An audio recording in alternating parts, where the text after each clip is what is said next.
All right. We are live, and here comes the cold chain start to run about me. All right.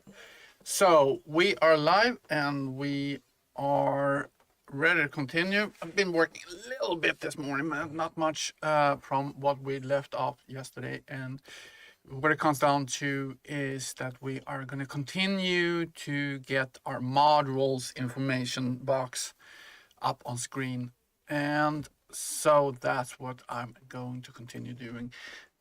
As usual, if you like the content, subscribe. And if you have any comments about what I'm doing, questions, whatever, just leave a comment in the comment section below, and I will try to answer anything you have, or come in when I am live and just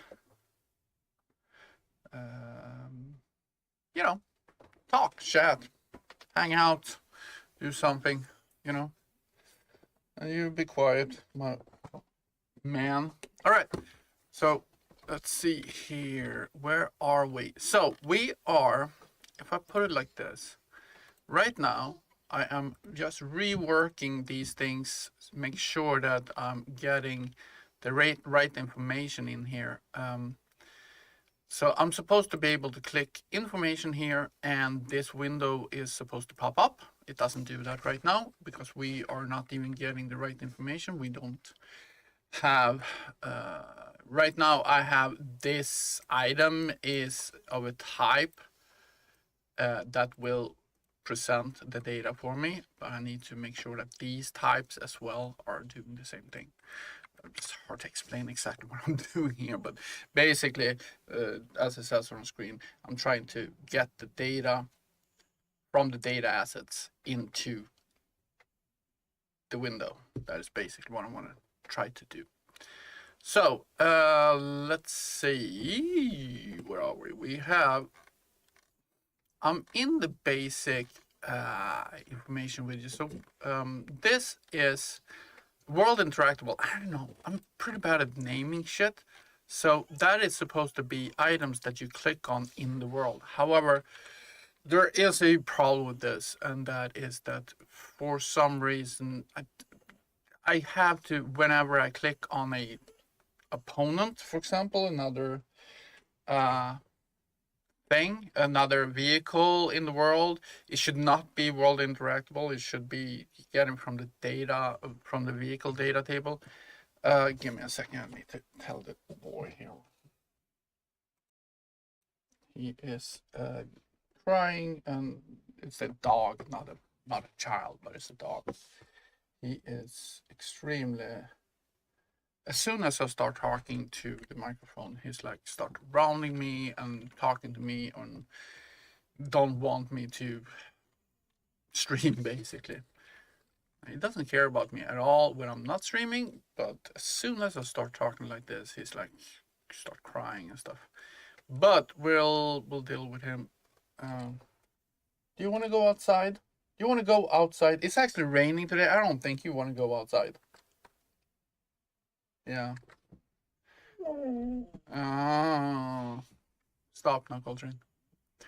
Anyway, so this is the actual item that we have in the world. Now we're going to start looking at getting data from our module database and doing give me a second.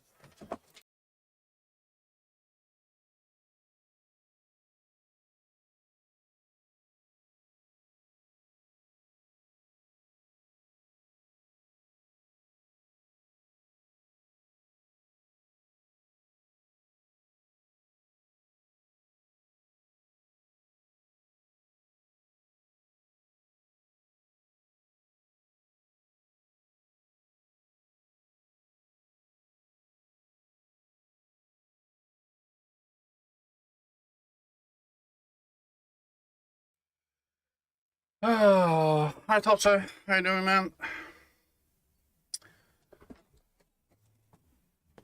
Oh, let's see here. Yeah, that is world interactable, so we're gonna start working on that. So let's see here. So a lot of code will be the same. The problem is that we have certain items in here that is not going to be the same. So first of all, we want to make sure that he is implementing the interactable down here. The interactable interface, because that's how we are going to get our, let's see, our target level. Yeah, absolutely. No, this is what I don't really care so much about if people really are here. I do, of course I do. I'm not stupid. But how should I put it? I am coding this anyway. So whether I'm streaming or not, I'm sitting and working on this. So I'd rather just turn on the stream. It doesn't hurt, you know? And if people do enjoy it, I'm very, very happy to show what I'm doing. For me, it's more of a training and learning exercise in doing it. So yeah. And I used to stream on Twitch. I streamed games on Twitch, but then stuff came in between work, and all of a sudden I didn't have any time. And then starting up again was pretty tough, actually, to start streaming again. So I actually didn't do it.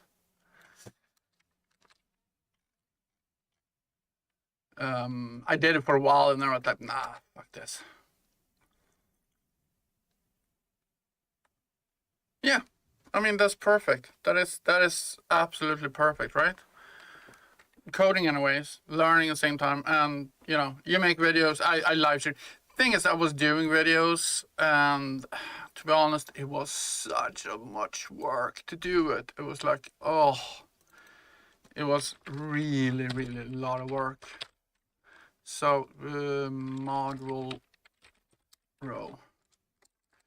I mean, to spend 2 days creating a freaking video. Sure, I can probably just, do it, record it, and just put it up there. But me, my personality doesn't really work that way. I can't just post something up there.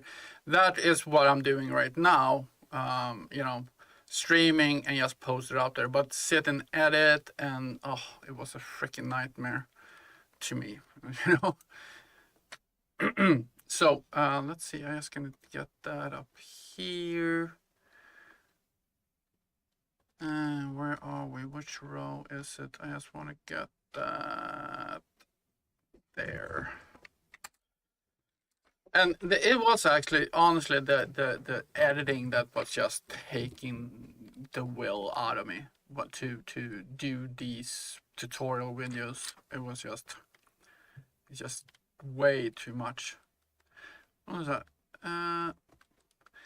What am I doing here? Interactable data table. That is not the row. It is a. Hold on. Get module data. Is it? Yeah. Module data. Oh, come on. Module data table, that is what I want.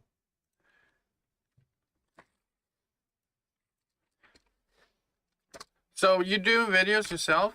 What is it about? Is this something specific that you concentrate on, or module data row?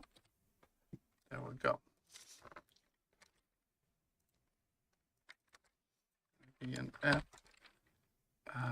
Module data table. Yeah. Module data table pointer. There we go. So now we got the module data table row. Let's see. Trying to do this in a module way so I can reuse the same function over and over again, but sometimes it's like, you know, I want to reuse the code too, but I don't know if I can do it or how much I can do it, and I can get this into a, you know, function and just get some inputs into the function and see if I can reuse it, because it's a lot of code, just same. So this is the interactable type. Get that in there. So I want to know, what are we doing with the interactable type here really?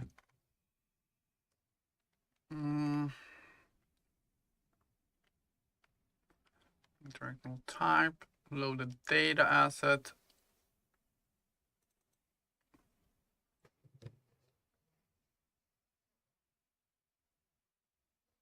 Get the loaded data asset, right?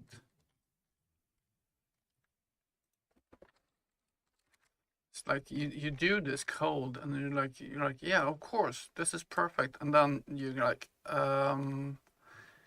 yeah. Hackable, mineable. This is a model, so it's not gonna be a type here. It's not going to be an interactable type because it's all going to be a module. So I actually don't need to do this. Let's see, we don't need that.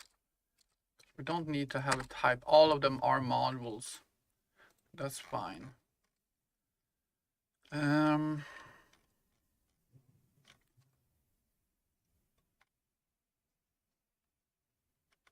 So in there, we want to have storable asset. Need a data asset type. So we want to cast it to, let's just cast it for the hell of it here. So this is going to be a module data asset. Let's see, look at our data assets. Item data. That's the guy we want. So this is going to be a U module data asset. Module data asset equals cast. U module data. Yeah, that's correct. And is the loaded data asset, right? That we want. Oh, what happened here? Oh.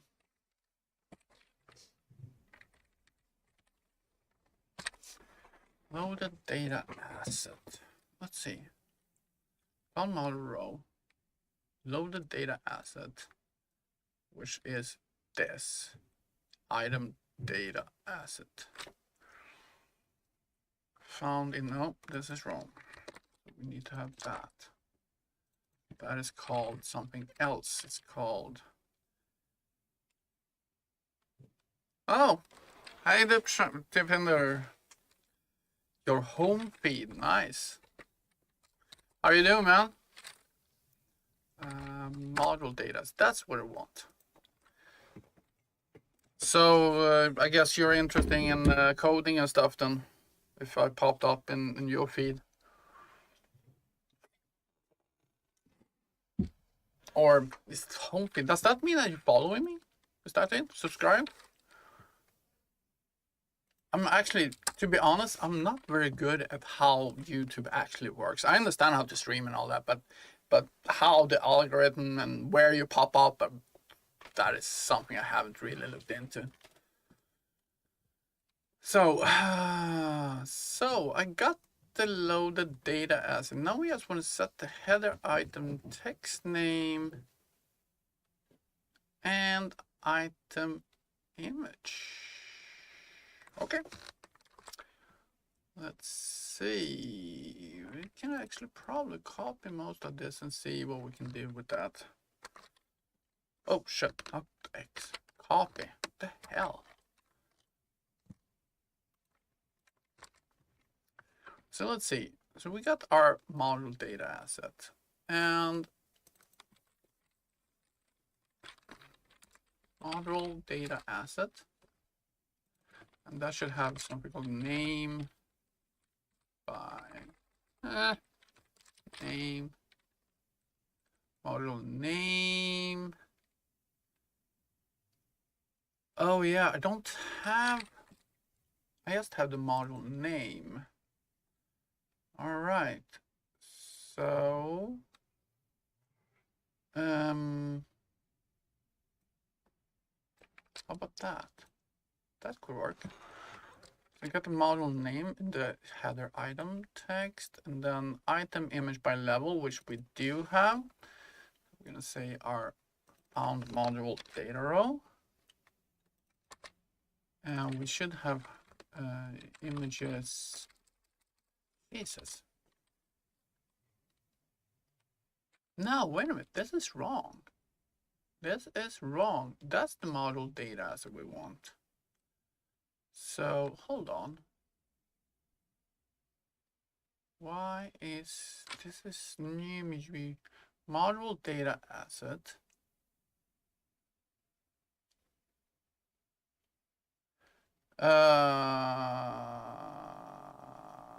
All right. Coding in the title. Yep, well, that's basically what I'm doing. So, all right, cool. Let's see here. That is wrong. So we need to have that one. Boom. Module data. Well, this is not coding as coding tutorial level. This is more, I'm trying to learn this myself properly and going it through step by step by doing a larger project. And in doing that, I'm learning, and you know, I like to stream because I just, you know, I just like streaming, if I put it like that. I don't know, and it's for me to sit and talk to somebody, and it's not being crazy, because if you just talk to yourself straight out in the air without targeting anybody, then you're just insane, right? So I want the level here. Oh, thanks for the subscription there, Mr. Singh. Or is it Deep in there? Deep in there, Singh. Thanks for the subscription. I really appreciate it. Thank you so much. I need the level of my actor. So I should do, let's see here. Did I get the level interactable type target level? Hold on, I have that. I should have that module target level. Oh, there we go. Boom. And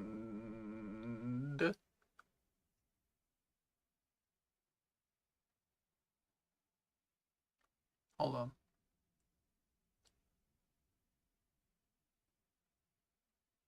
No variable. That's an int32. That's an int32 module level. That is okay. Let's do this. Let's just get the T array. Oh shit. T map. Sorry, this is a T map. That's a utext 2D. Oh shit. I'm just gonna do this. There we go. And then we are running the images, image level, get the target level that we had there. Okay. Let's see. What happened here? Oh, there. Boom. Think.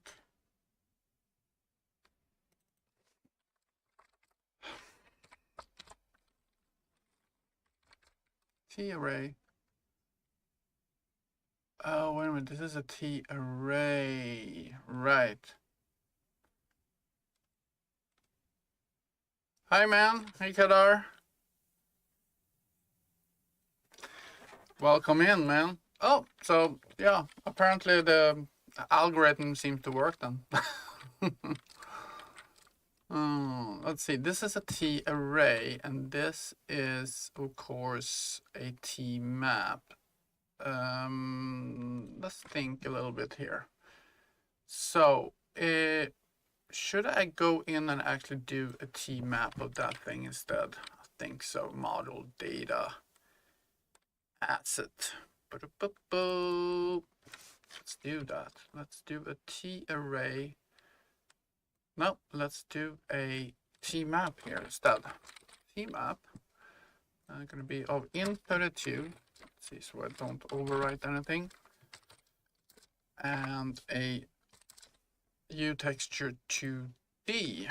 That's what we want. So now we can go in here and say images, module images by level. Yeah, so as I said earlier, I'm just here. I'm not an expert. I'm just trying to learn to do this by doing it. It's like they say, I don't know how it is where you guys come from, but my driving instructor said, you're learning 10% when you're at driving school on how to drive, and then you learn 90% the first time you sit in the freaking car yourself without anybody telling you what to do. That's when you learn how to drive. And the same thing with coding. You can learn the basics. I mean, how all these basic function works, how, you know, for loop works, or while loop work, or how pointers connect, where, you know, how T object pointer works.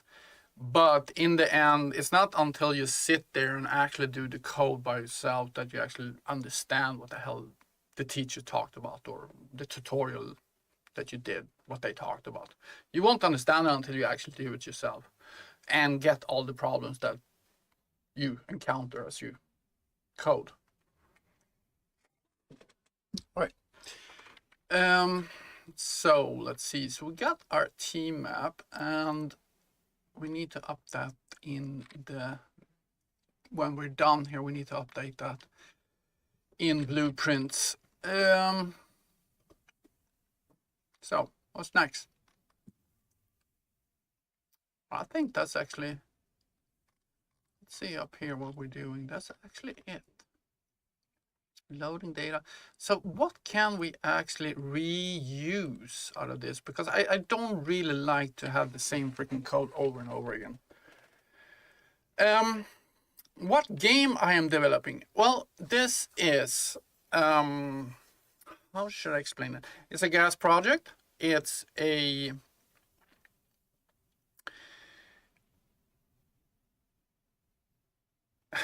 okay, let me take it from the start.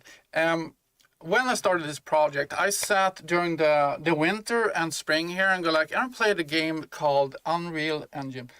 What game are you trying to develop? Yeah. I played a game called EVE Online.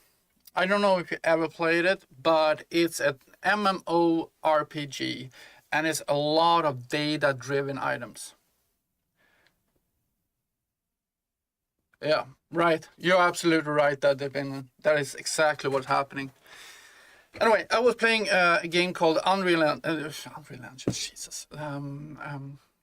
EVE Online. Basically what you have a spaceship in space, and you can upgrade it with modules to fit the ship in a way that you find works for you for the task you're going to do. If you're out mining in space, or if you're fighting other NPCs, if you're fighting NPCs, or if you're fighting other players, you fit your ship differently, and you have to be smart about it, because if you fit it incorrectly, you get holes in the system that you are buildings. For example, if you are not protecting you against a certain type of damage that's coming in, then they can exploit you by hitting you with that type of damage.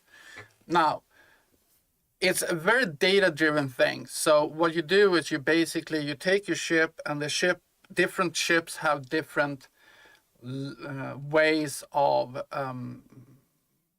building, you can build up the ship, different ships, different ways, you know, to do target specific items or specific things you want to do in the world. Anyway, what it comes down to, I was sitting there like, how the hell do they do this? How do they actually get this code to work? And then I came across the gas system during the spring here. And like, well, I heard about it earlier. I didn't really understand what it was.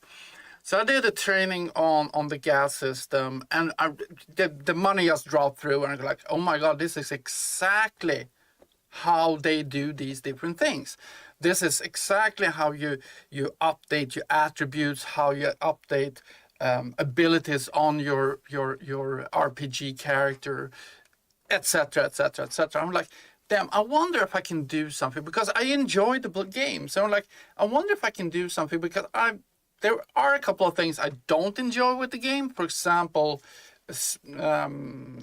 certain spaceship things. I wanted to go like, can I get mechs and vehicles on the ground to do basically the same thing? You upgrade your ship with modules, and then you can go out and mine, or you can go out and fight other players in the game.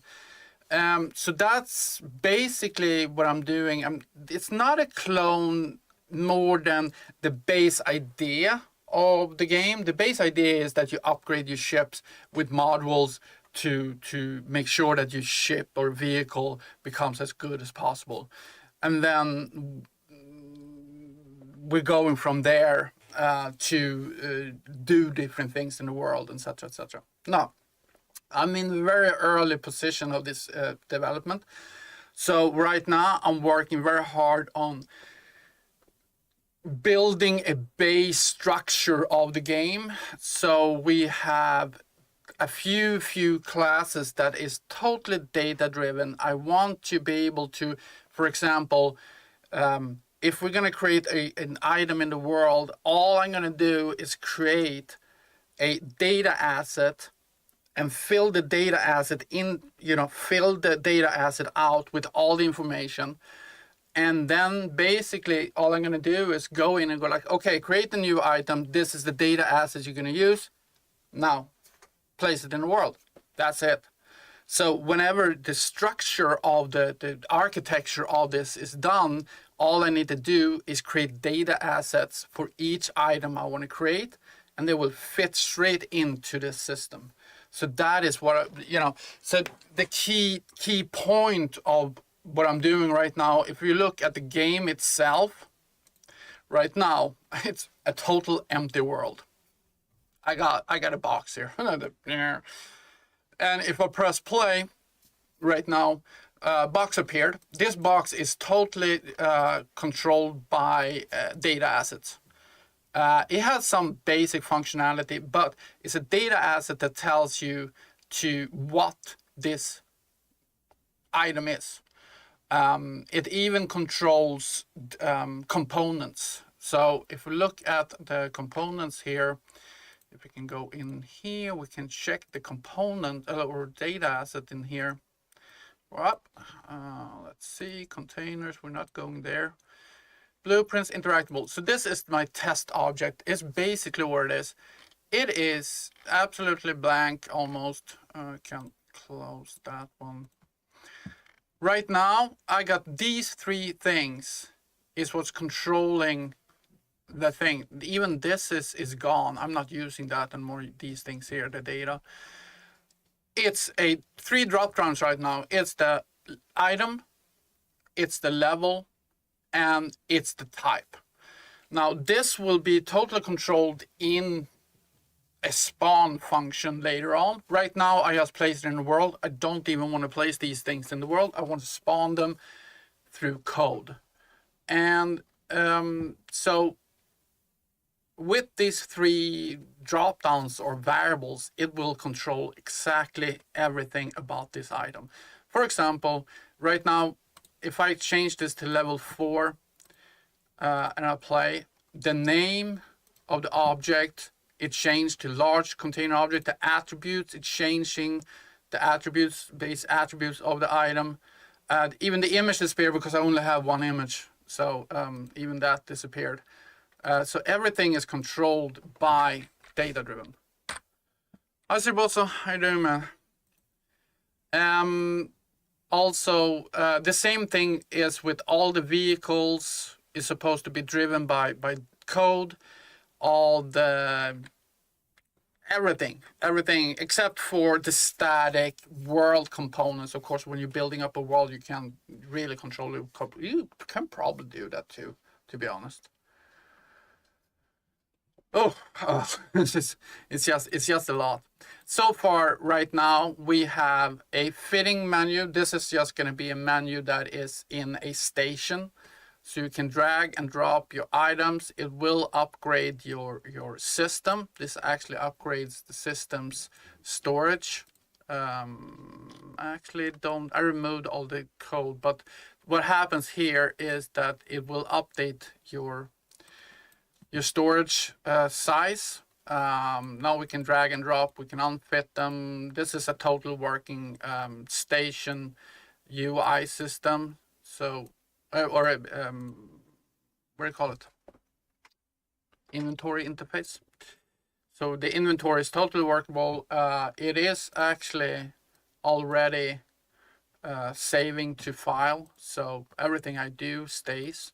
We can update images, we can update names, image, name, we can do everything we want to do. Change name to main storage. Oh shit, I can't. Oh shit, what I do? Ah! Let's see, change name, so we're gonna do main, come on, man. Main storage. Need to fix that. I see it was an error. It's something. We can update the images here, for example, to, I don't know, the blue thing there. Can update everything. I bet you could finish the code with your eyes closed and one hand. No. I am struggling every day. I come across something and I'm like, oh my God, how the hell am I going to do this? But I have the basic idea. Right now here we have auto driving. Same thing here is supposed to be, you should, as a player, are supposed to be able to control how to drive this thing. Either you can have the auto drive, or you're supposed to be able to do it with, like right now I have WSA keys working. So you can drive it manually, or you can auto drive it. We have movement on the camera, so you can move around here. You got, what have I got more? I got targeting actually, so you can target items. You can detarget it. So we got a little bit, but it doesn't look like much in the world, but I'm taking it step by step.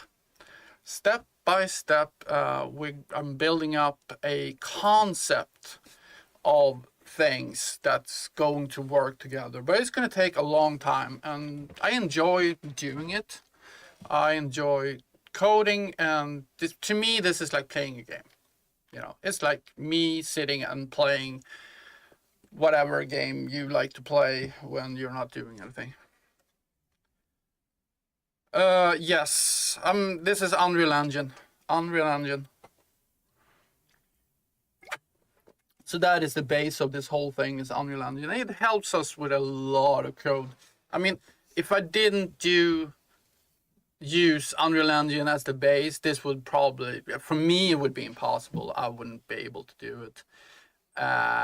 But otherwise, it would take years to just develop the freaking engine, I mean, if you want to do it properly, I mean, you can build an engine in a few weeks, I'm guessing, but if you want to do it properly, yeah. And that's why I'm using the gas system. It's something that they built up from Unreal Engine for a game they were producing called the Paragon. What happened was that they ran out of funds for that, And I don't know if they ran out of funds or if they scrapped it anyway and gave it away for free for everybody to use. And they built up an amazing system called the gas system, which is a ability system.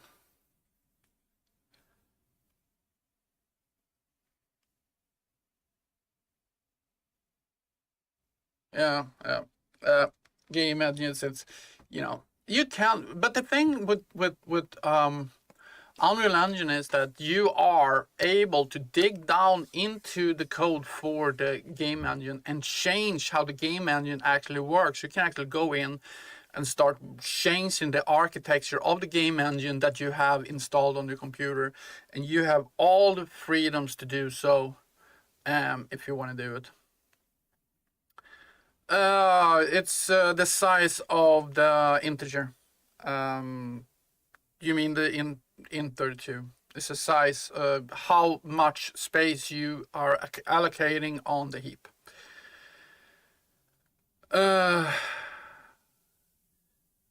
So got your idea on module where it can upgrade your ship. A module, yeah. You got your idea. I got your idea when it's.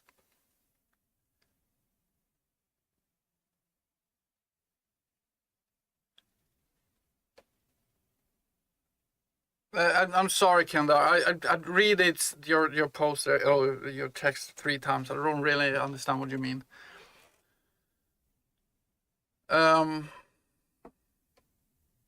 Yeah, you can customize your the game engine all you want if you want to. Yeah, 32. You can. I think isn't there a 64-bit as well? I think so. But I mean, it's all about allocating memory. I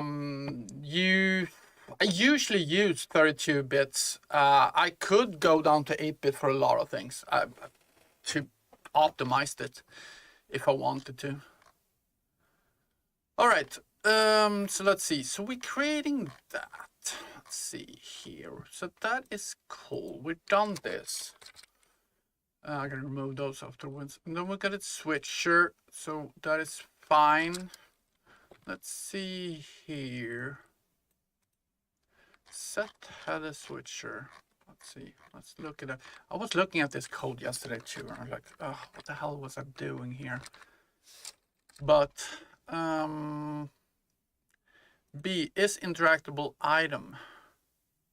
We're setting that here somewhere, right? Or we're just setting that.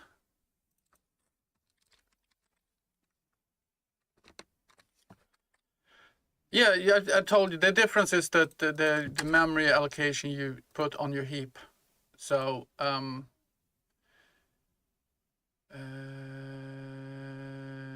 interactable.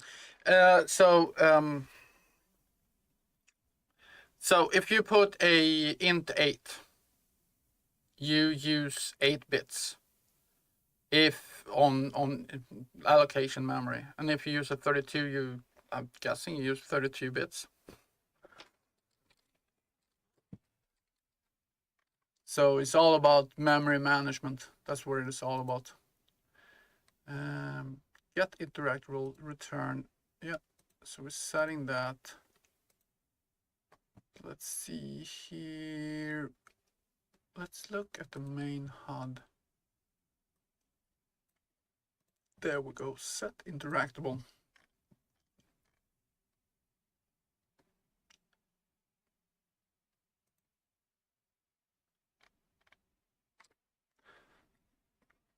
So if you want to know more about it, it's just it's Google memory management module set header. Okay, so we're done there. Sorry, what am I doing here? Which header? So if we are yes, okay. So we're setting header switcher depending on if it's an interactable item or not. And then we set the header name. So let's take a look at that.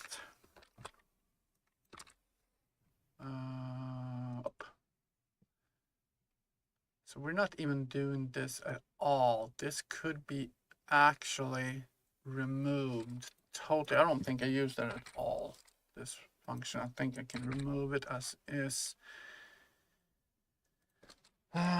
Do that, and we're gonna go to set header, not switcher, set, Jesus, item name, set header, item name. There we go. That one, I think I don't use it at all. Cool. And then main content. Now we're gonna set the main content switcher and the tab button container. I think we can actually switch these guys, to be honest. I think I can. It's all about order operations.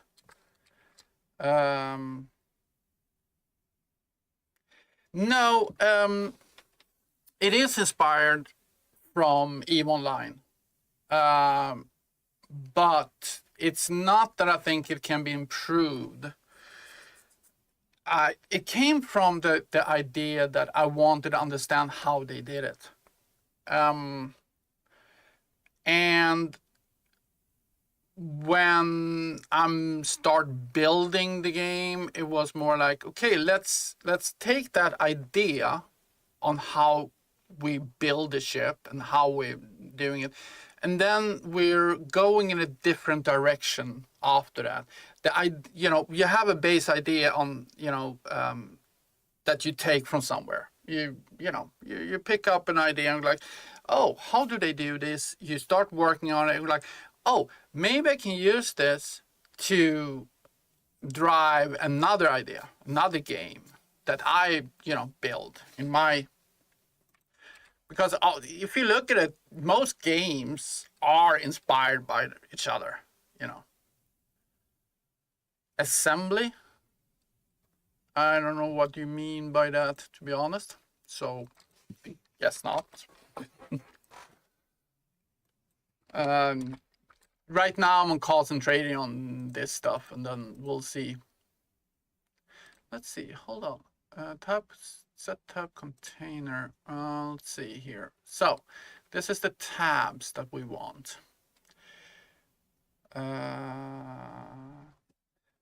Understanding the back end of the games, you can understand that you're trying to create your own. Yes, correctly. I'm trying to understand the back end and trying to create my own. Yeah.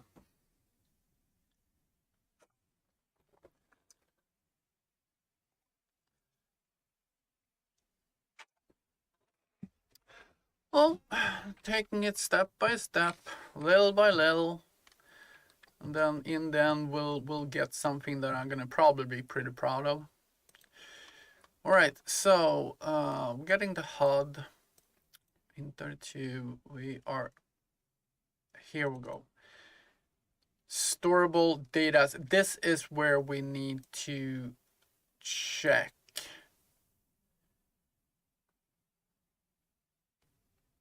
Because we have different.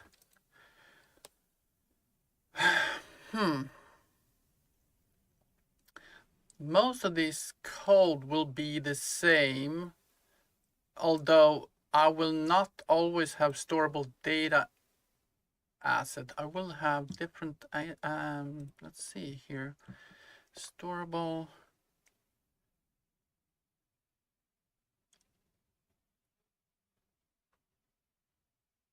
Okay. Yeah, I okay. You know better than I have no idea what that is. Never heard of it. So yeah. I'm not a, if I put it like this, where I come from, I started to learn web development, and then I start learning PHP, and I start learning JavaScript, and then I went from JavaScript, start building APIs, and then from that I start on the side. I start doing some 3D art and stuff like that.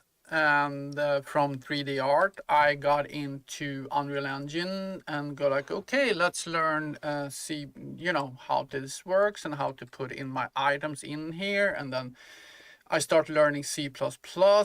I dabbled a little bit with C# and Unity, but never got hooked in Unity. But I got hooked on Unreal Engine. So, all right, it's old and hard. Yep. Oh no. So, like I said, I understand the basic of coding, but C++ is probably the first language in Unreal Engine that I actually learned well enough to actually be able to use it. PHP is a scripting language. It's not really a coding language. JavaScript is, of course, a scripting language. Even though it's extremely powerful, especially when we're talking about building APIs and stuff like that.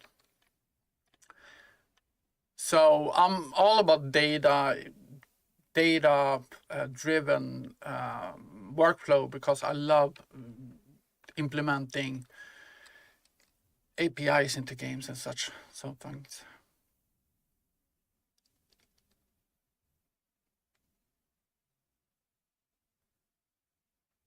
There we go, Kandar. You know stuff. I have no idea what that is. So. That's like binary code, I guess. Let's see here. What are we doing here now? So I need to get this.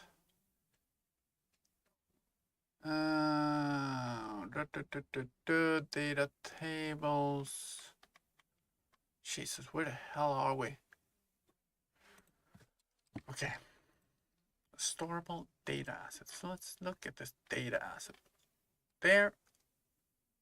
Storable data asset. We need a data asset for our module as well, right?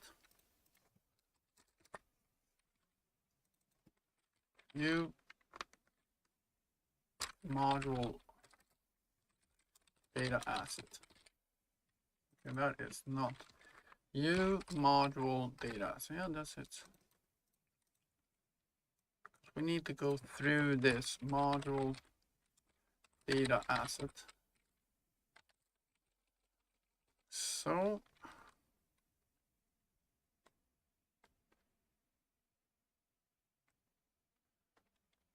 okay, that's an interesting comment there. But the module, what the hell? I can't even spell. Module data asset. Thank you. So I need to set this somewhere. Let's see here.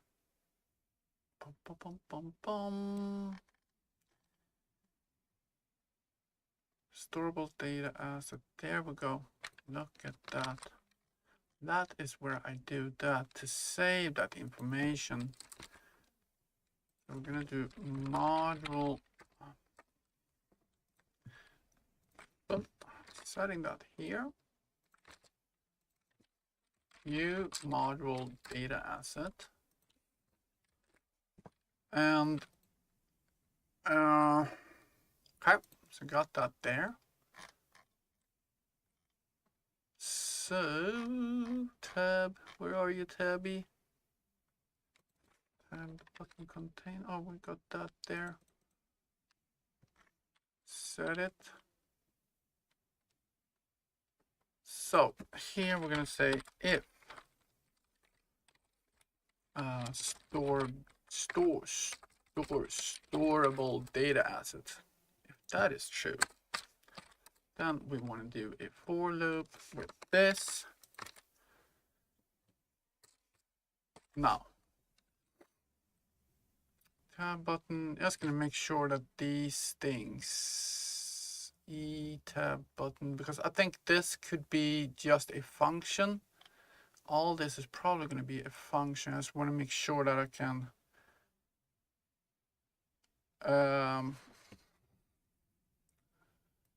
Boom, boom, boom.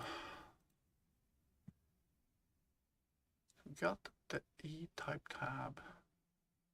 Tab button. Creating a tab button.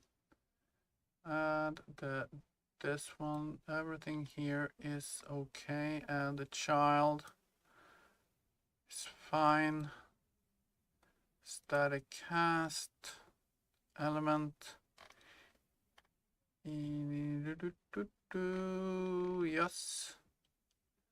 Yes. So all these things. Oh, down here, because this is, well, no, it's true. It is this as well. So all this whole thing, this whole shebang should just be a function. Let's see here. So for each, we're doing all these things. Let's see.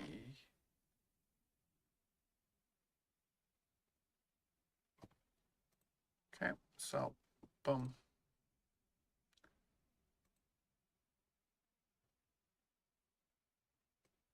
Just want to copy this. No, not that thing. Come on, man. All the data in here is what I want to create a function for. That one. If for loop.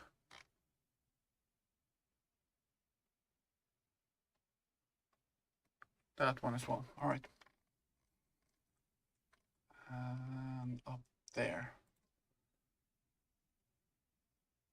Refactor, extract method, create. Oh, do we need all this? Probably. All right. So we're gonna create this, and we're gonna call it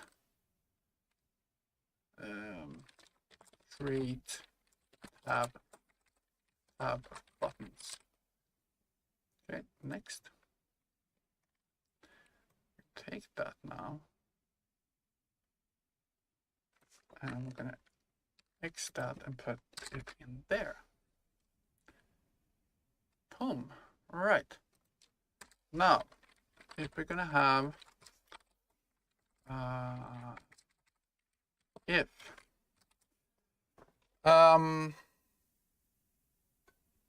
if I'm a developer in the game comment, no. I'm in tech support. I'm supporting first line regular people at companies. So I'm working in a company that's supporting major companies in Sweden. So when they have an issue with their computer and stuff like that, they call in the phone number like, oh, my fucking sorting machine is offline. And then I take the information, trying to figure it out. If I can't figure it out, then I'll send it to the second line. So I'm regular tech support. That's my job. That's my income. That's my livelihood. So no. I wish I was. I don't know if I wish to be this. But yeah. And then I have a little side business, but that's just bringing in a little bit of money on the side. Let's see. I need to do. No, but I know enough to troubleshoot stuff, if I put it like that. All right, we need to set that. Remember to set. I need to do this. So I need the information tab array on my module. So for each.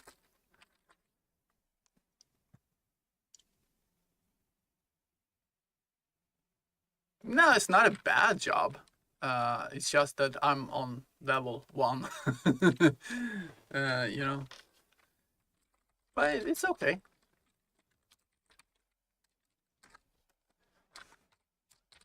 It's just that I have to deal with everybody that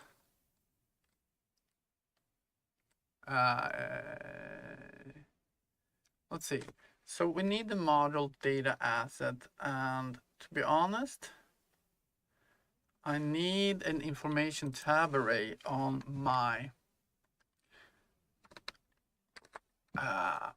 data asset here. So we're gonna go in here.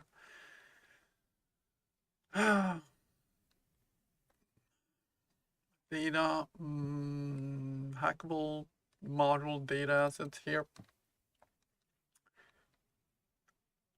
So I need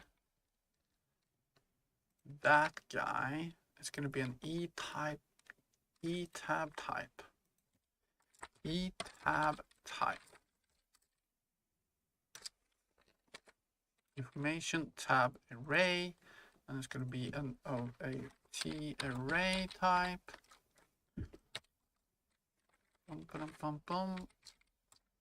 There we go. We're going to have blueprint read only, edit anywhere, and category. Well, attributes is wrong. This is information window. And I want to do this GD.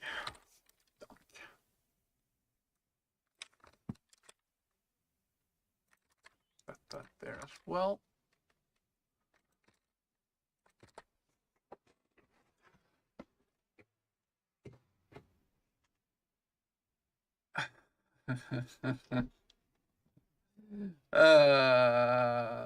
Yeah, don't really even. The thing is that we're doing what we're doing here is that I mean they could just as well put it, you know, put the call center in India. The only thing is that the companies that we supporting are demanding language in their native language. They don't want to have their users speak English.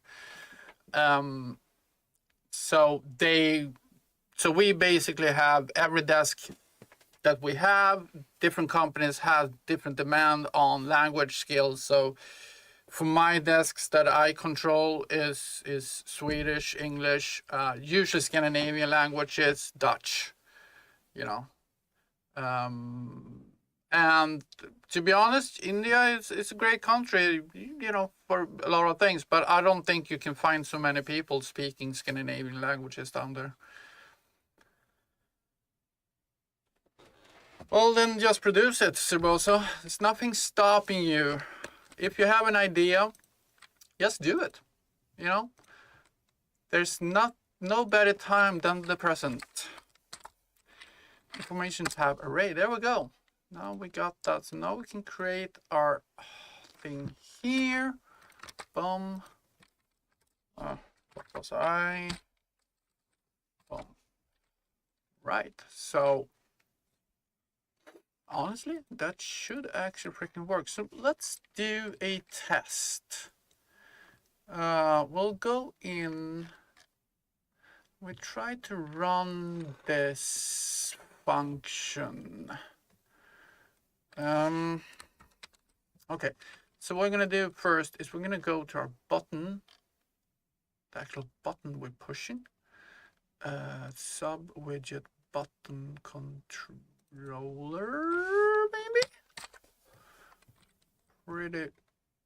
There it is. There it is. So we need to get our HUD. We need to get to our HUD. Let's see. What's the best way of doing that, honestly? I mean, I can get the player controller, get HUD. I mean, I can do this. Player controller, get HUD. And then we can cast this to an AGD HUD. HUD equals cast AGD HUD. Cast this guy here. Ooh. Do that. And if I take the HUD, I can call add information widget, and now we need to fill out some information here. Widget type. Okay, let's see. Widget type. Inventory skills. Okay, it is a inventory. No, it's not. It's a container item information is what we're looking for here. And then we're going to take the actor.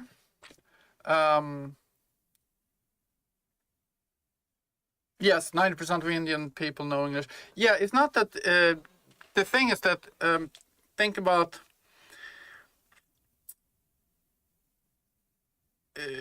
you're sitting in Sweden in a little office. You're working for the post office, for example, and you got like somebody sitting at the office in, or you know, let's put it like this. Let's say a post office.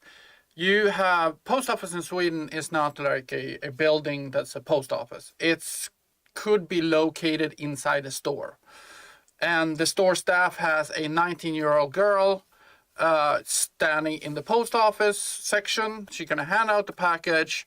And let's say that her computer malfunctioning, it cannot find anything, it lost internet. Now, a 19-year-old girl could speak probably pretty good English, but they could just as well not speak a word of English. It happens. Now, she stands there at 8 o'clock at night.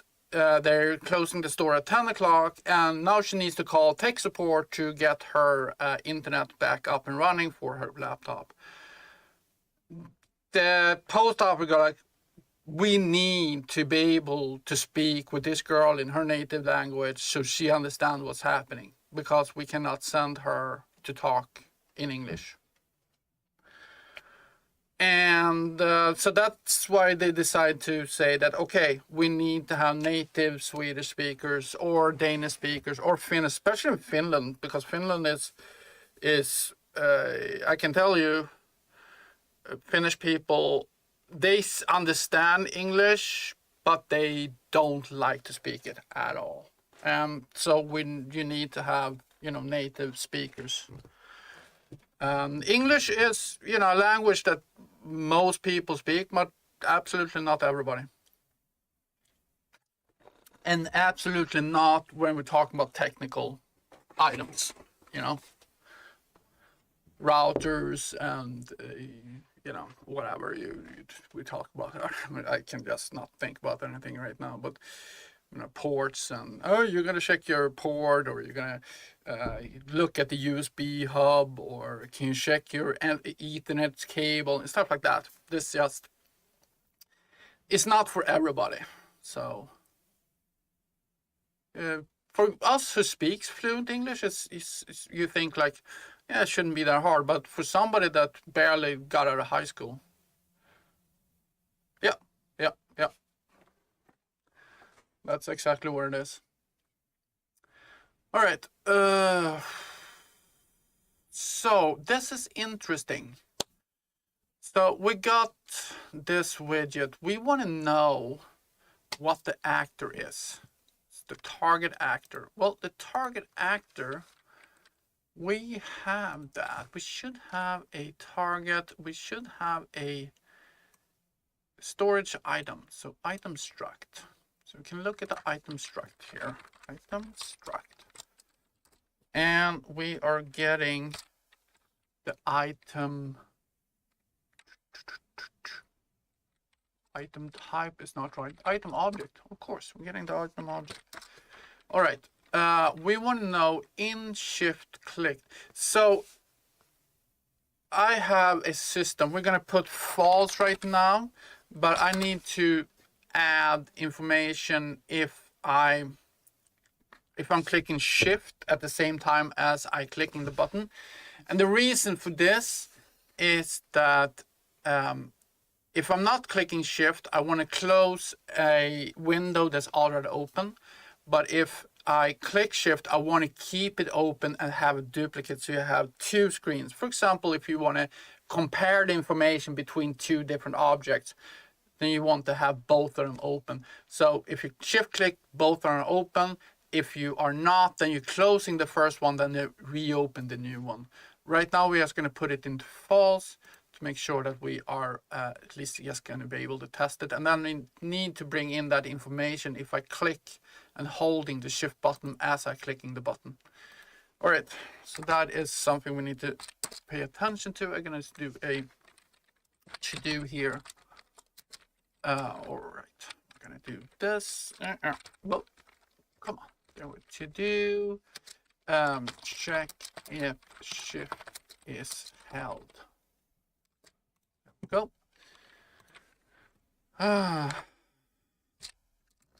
All right, so the next thing I need is item type. So E item type, and I actually think I have that. E item type. If I don't, then I need to figure that out too. I don't have it here, all right? So I'm going to set that to something. E item type. I'm going to set it to module. Actually, to be honest, I think it always will be module. So, and E item type. Wait a minute. E item type equals to default. I think that is it, actually, to be honest. Oh, all right. So now we can add this, and yeah, let's just see. We are doing everything we need to do. Let's just see the main switcher. We're doing the tab button containers. I'm just gonna comment these things out here, because I just want to see if my tabs get shown. Populate tabs. Oh, yeah. I just want to see if the tabs get shown if I click on that button. We'll see. Probably gonna crash.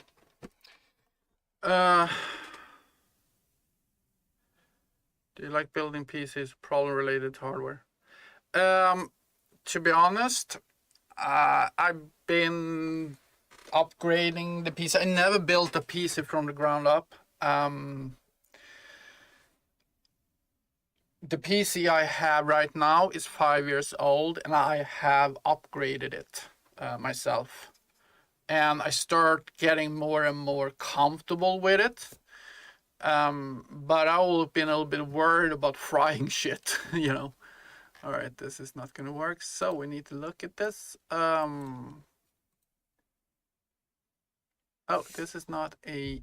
Okay, set model. Hold on. Now we don't have a... This is a T map now. Holy shit, what the hell am I doing? T map.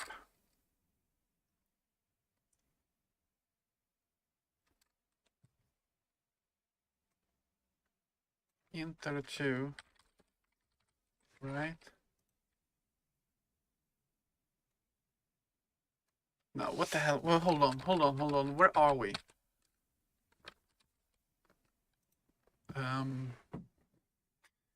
Yeah, this is module. Shit. Hold on, so I don't screw something up here.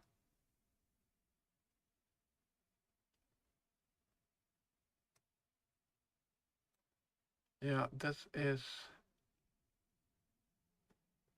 Come on. Constructor candidate considered.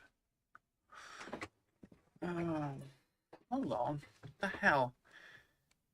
Data asset. What's the data asset? It is a U module data asset. And this, of course, model. Yeah, it's a TMAT. It's this one now. It's not a array. Boom. This is a map, texture map. Okay, and what we're gonna do. Okay, so I need to change this. So this is a texture map. texture map.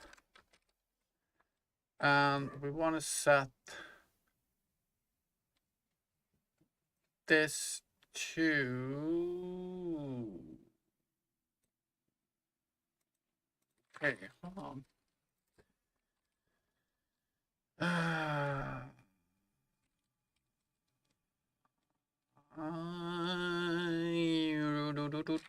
actually don't know how to get this, but we'll see. If I do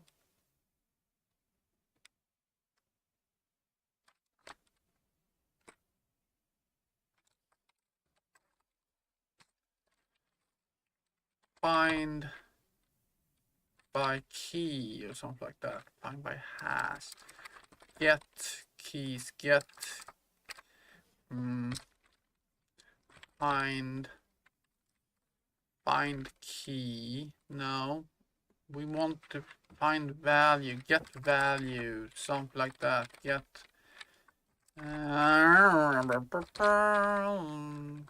find key.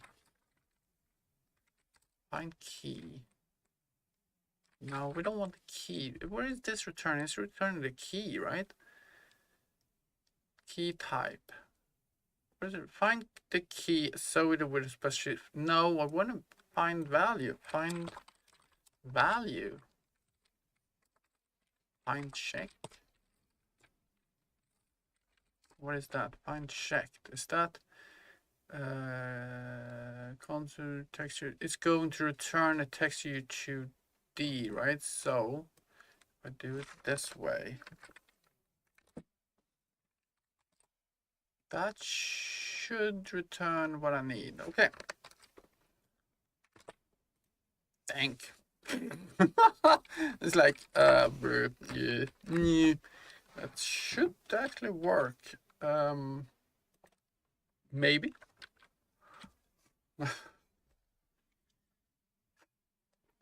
And I got some more errors somewhere. It's always this way whenever you start changing something. Module. Where's my error?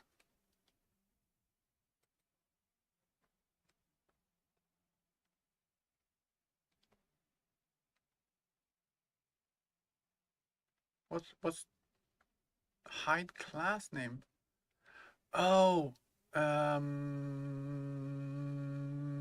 data. I don't think I need that. Yeah. I don't think I need that. Hi, Sudo. Hey, Shivs. How you doing, man? Looks fun. Oh, yeah. Sometimes you just go like, the hell. Okay, so this is the same thing. This is texture array. So this is going to be a T map. T map. Oh shit, what am I doing? T map array. T map all. Okay, let's do this. Of course I can do this. Why do something stupid when I can do something smart?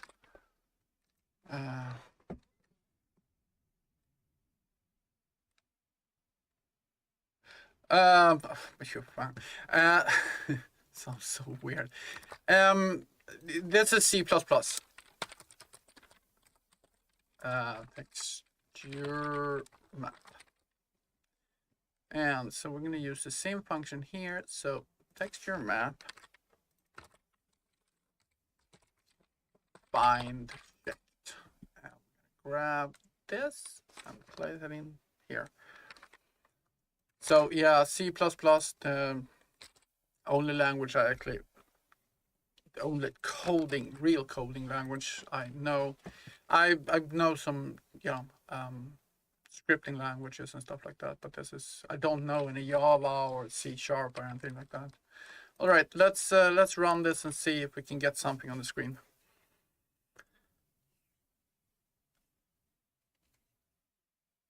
The more challenging it is, because yes.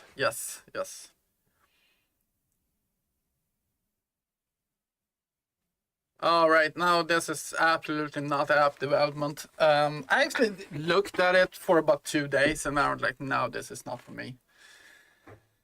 I'm a game developer. I do, for me, this is a game. I'm playing. That's what I'm doing right now. I'm playing. The more, like you said, the more error prone it is, the more fun it is to try to figure out what the hell is going on.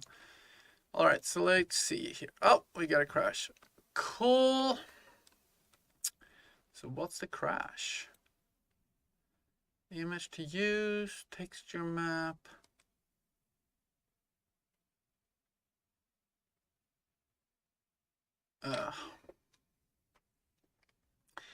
Little crash. Let's see here. Come on, load it up. Probably this, for some reason. It is checked though. Oh, wait a minute. The texture map is empty, active. Okay. So I don't want to do checked. I just want to find. Okay. Because I don't have images in all of them. So I don't want to be checking it right now. I just want to find it. Okay, that is. It's gotta be.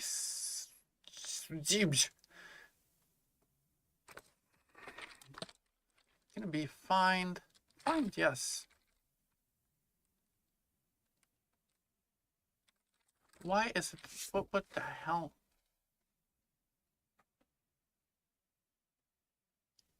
Yeah, they are. They are actually. I was always so scared.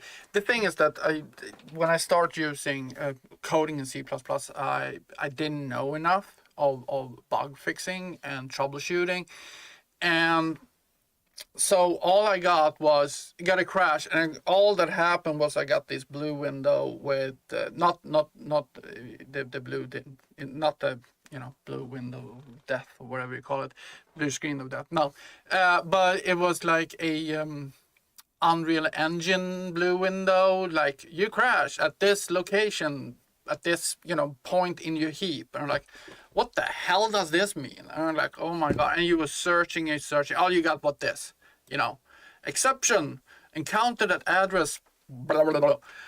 And now I learn more and more, and then I start downloading the images to the system, so you can get a lot more information if you know how to download. I don't know what you call it, symbols. I think you call it symbols, and basically it will show you exactly where and everything happens. And the more you learn, the more fun it becomes to troubleshoot. Before I got this to understand how this works, it's like it basically said this, and they're like, okay, now I'm gonna try to fucking figure out what the fuck this is, and it was like a hell. But yeah, let's see. Do I need to dereference this or some shit? I don't know what this. Why is this 2 stars? Which cannot initialize local variable image to use of type uTexture2D pointer with a uTexture2D pointer.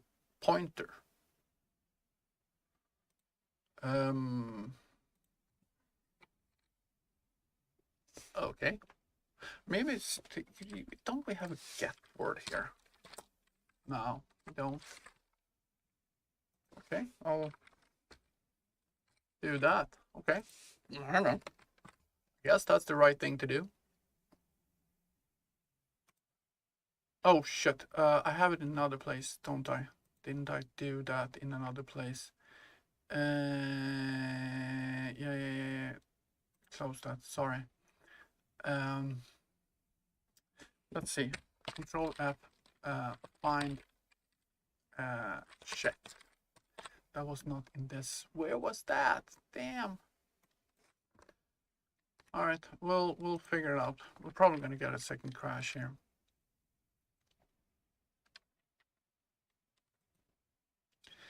And the reason it crashed was that I don't have images at all places because I haven't created them yet.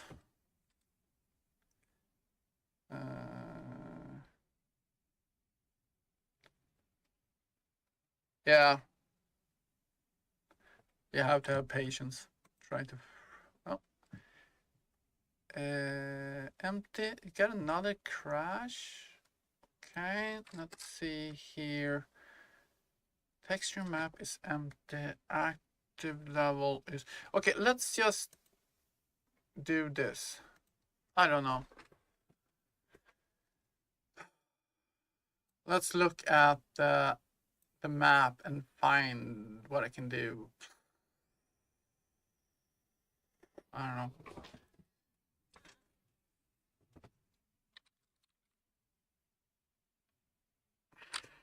So if I open this up and I go into the module data asset, content, where the hell am I doing? Data asset, and this is this. And no, that is not it. Sorry, that's the wrong one. This guy here. That is wrong too. Model image by level. Oh, shit. Yes, I got these guys. So this needs to be 1, 2, 3, 4, and 5. And I'm gonna do, this is gonna be storage expand. There we go. Expander 1. Expander 2. Expander 3. Expander 4. Expander. Ah, come on. 5. Right. There we go. And now we got another. What the hell now?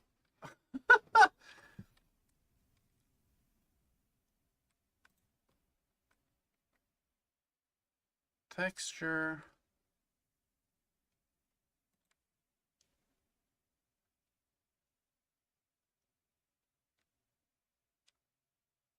Texture map, num5, actor level 1. I got that. That is right. Expander 1.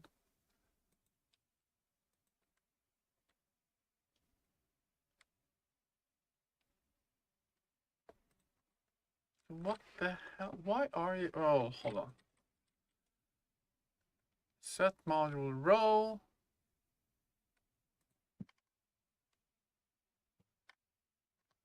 Set module row, POM row, actor level, low cargo expander.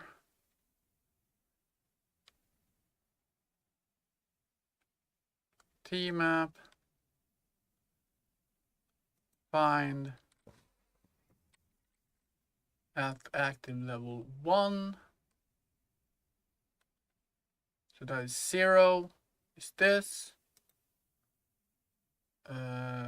And it says it has an exception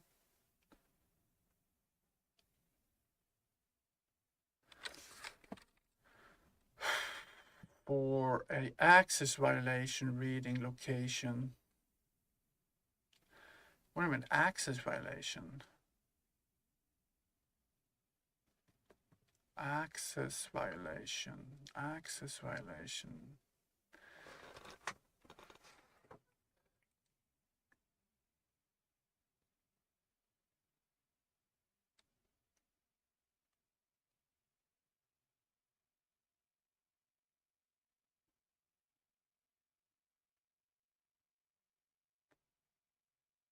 What the fuck does that mean? Oh, I'm old as fuck, man. 40, 48, turning 49. Old, old, old. But I like playing, so it's fine. Hmm.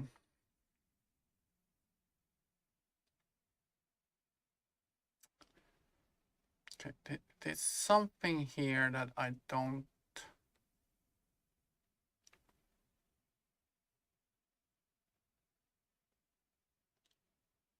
Team, everything is like it should, right?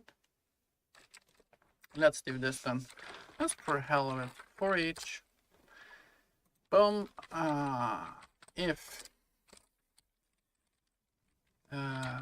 active level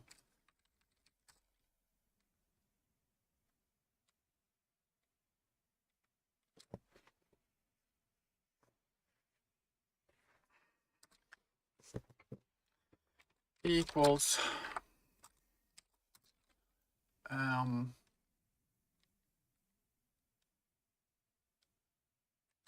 map dot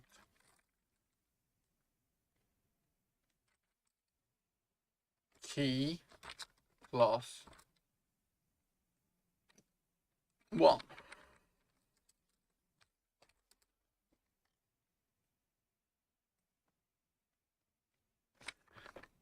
Let's place one above here. Stop that. I don't know if this is gonna work, but we'll null pointer. And then we're gonna set that image to use equals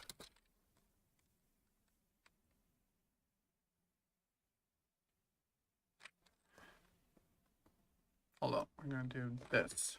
I want to do this instead. -1.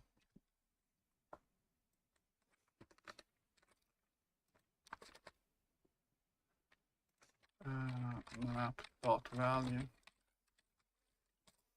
I don't know if this will matter, but let's delete that. It's probably gonna give us the same freaking thing. And if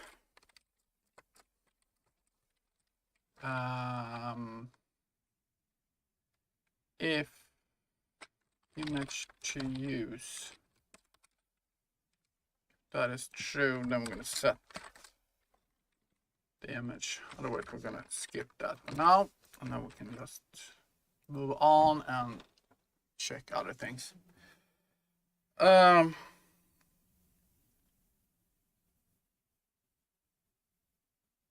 Oh yeah, that guy. Yeah.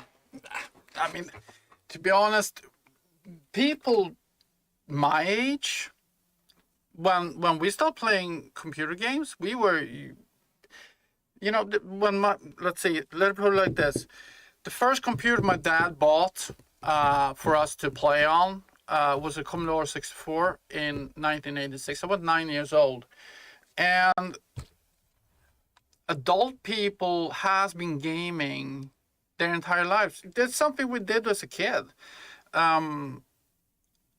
It's the whole idea that gamers are supposed to be young adults is an old idea from the 80s and 90s, when it was, if you were 40 in 1985 or in 1995, you had not had a computer when you were a kid.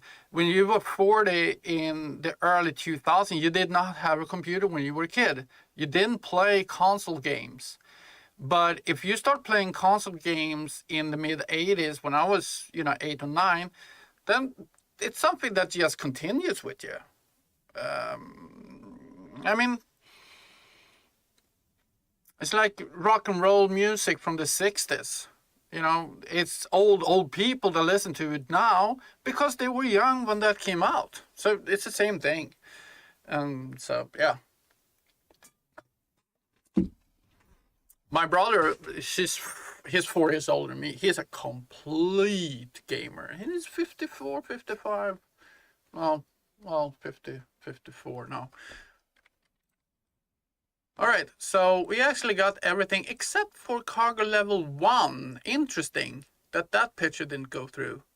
And for level 5 is level 4, so we have to look at that. There's something with that.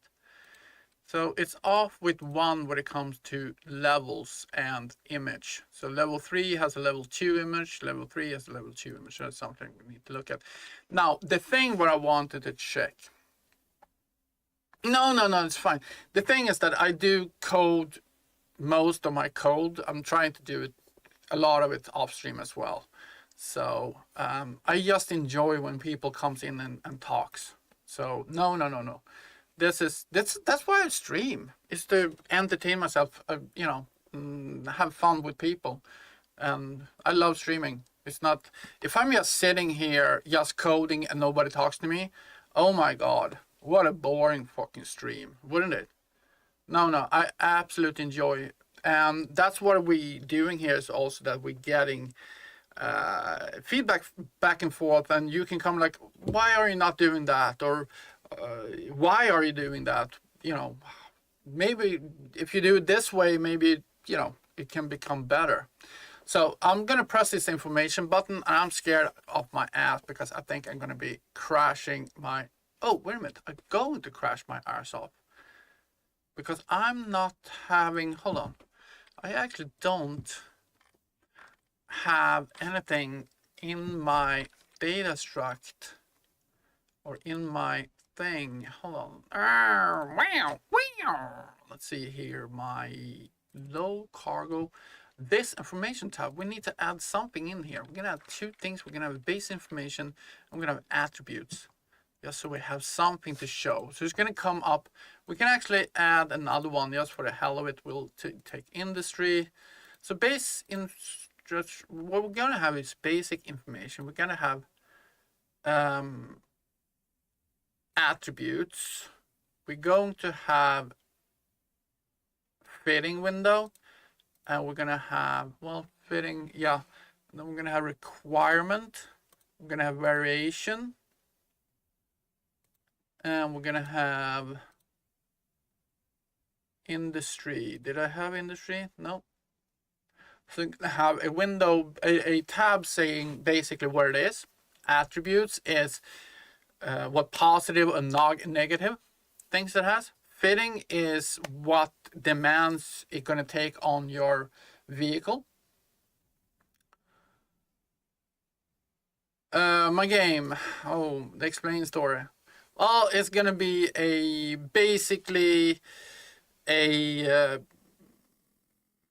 RPG game where you can interact with your vehicles, upgrade your vehicles to do certain items. So different things in the world that you're going to interact with. If you're going to go mining, if you're going to explore, if you're going to hack items, if you're going to, beat NPCs, if you're going to beat other players, you need to fit your vehicle in the correct way.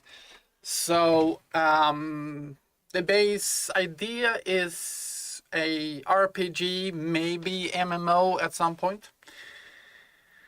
And the base idea is that you interact with the world and building up your vehicle and getting the understanding and knowledge on how to master bigger equipment. In the end, I want some kind of skill training plan, but that's, way down the line.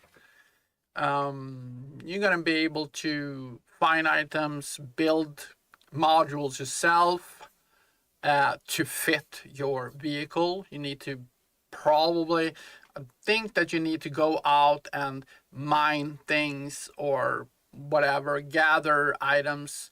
Either you do that and you create your item in the industry thing, or you go and kill NPCs and steal their modules, or you kill other players and try to steal their items by killing them, and something like that. It's gonna be online. Well, my end goal, yes. My end goal, absolutely, I want it to be online. But it's a long road down to do that. It's a long road. I am not imagining rose gardens and think that this is going to be easy. This is a long, long road to go. I'm very, very in the early stages. All right, so let's see if we click on information here. Will we get a window? We're going to get a window in the middle, and it's going to have some basic information about our ship. We're probably going to crash, but we'll see. So yeah, I think we're going to get a crash. I think so. There we go. Yes, we got the crash. However, we did crash somewhere else. So, let's see here. First of all, I want to address this whole thing that we had regarding our images. Not that. I don't even know where the hell it was. All right, so let's take a look at this. We'll look at that later. This is the wrong thing. We need to. Oh my God, this whole thing doesn't need to be here at all. What the hell are we doing with that? That is just boom. Bye bye. I don't even know why we had that there. That was a REST code. But yeah, I mean, when we start talking about server meshing and stuff like that, it will be a very, very long way down the road. I mean, look at fucking what do you call that? Star Citizen, $400 million in revenue, 500 million.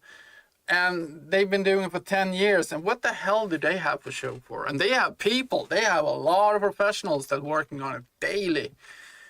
So, I mean, yeah.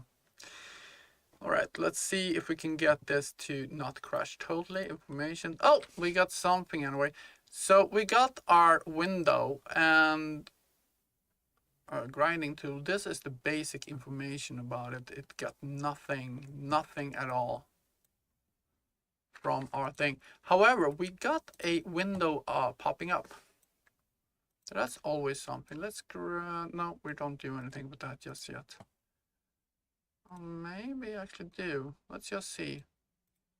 Information. We got that window popping up. That's always a first step. We don't crash. So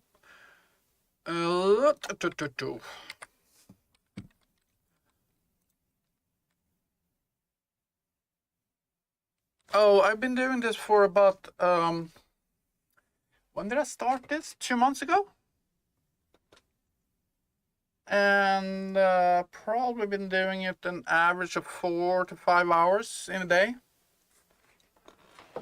But not all the time. I was quite sick here for a week and a half a little while ago.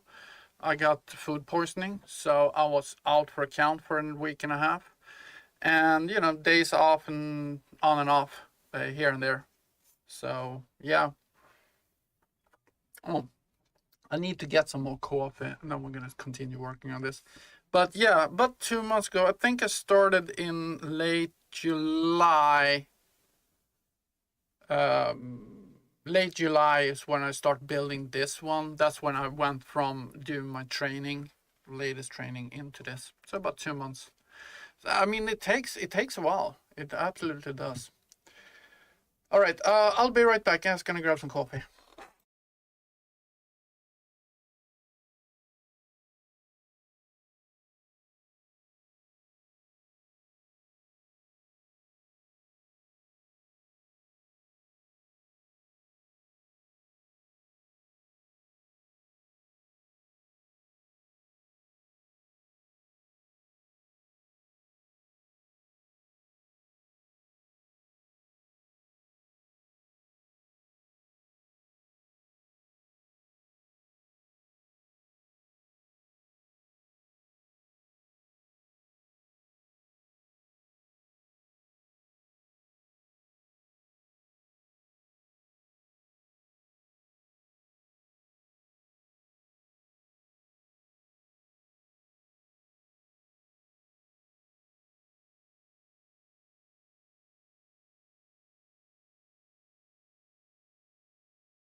All right, I am back. Let's see. So we got the window. We're not doing this though. And that's the question, is where do we not do this? We're not doing that at all. Okay, so we're not getting in there.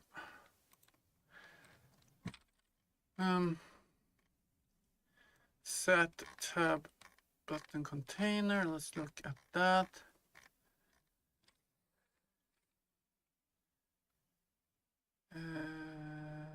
Header.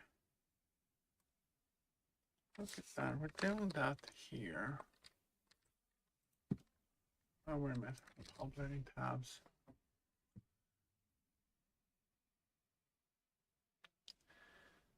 Where we're not getting into it. Hold on.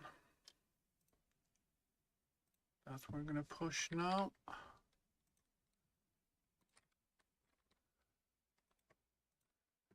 Getting there. Set button container.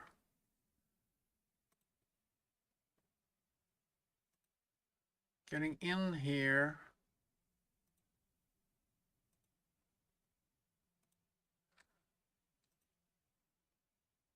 That isn't false, and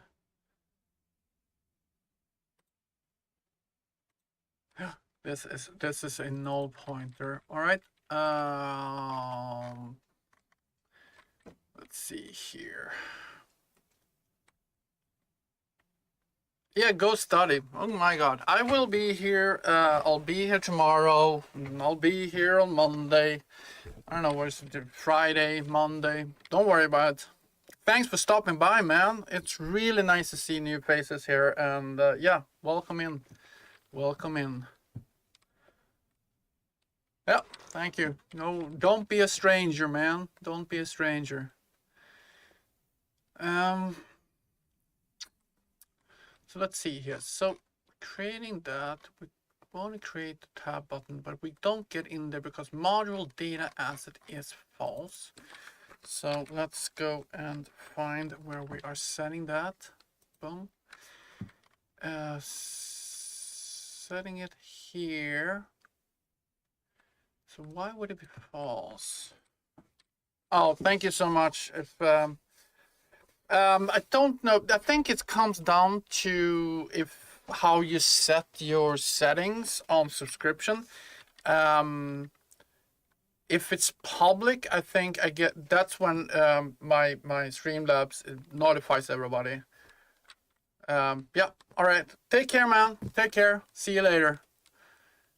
So that is that. Where am I setting this? Set information data. That's the first thing I do, isn't it? Set information data. I'm doing that. So why are we not setting? Okay, let's see here. If this is a module, gotta be able to go in here, right?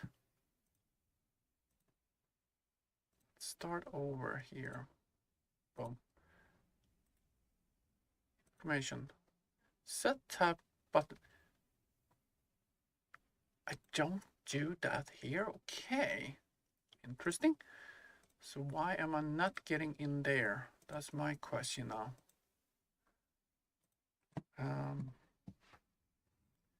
Come on. All right, I gotta do that. And now I gotta go through all these things. Boom. All right. Boom.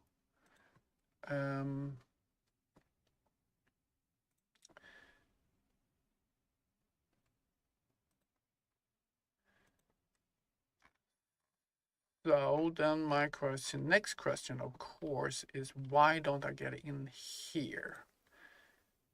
And I'm gonna go in there.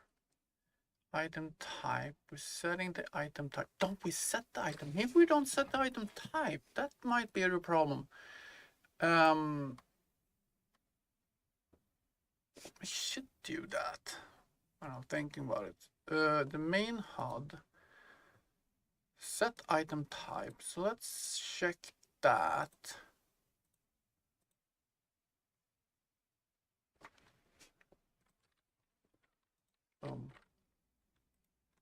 First thing going to happen is set item type. It's module. All right.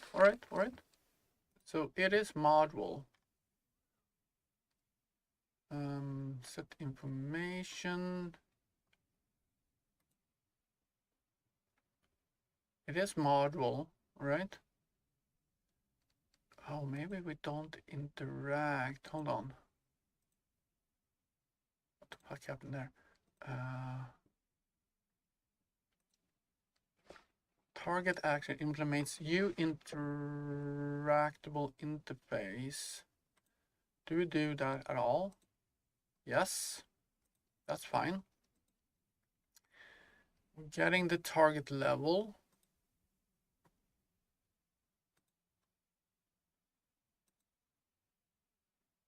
Which is target level is 0.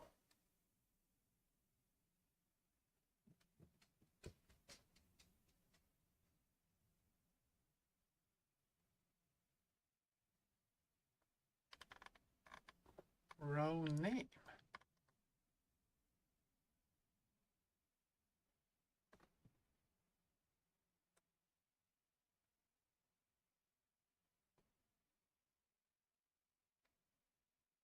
Of course.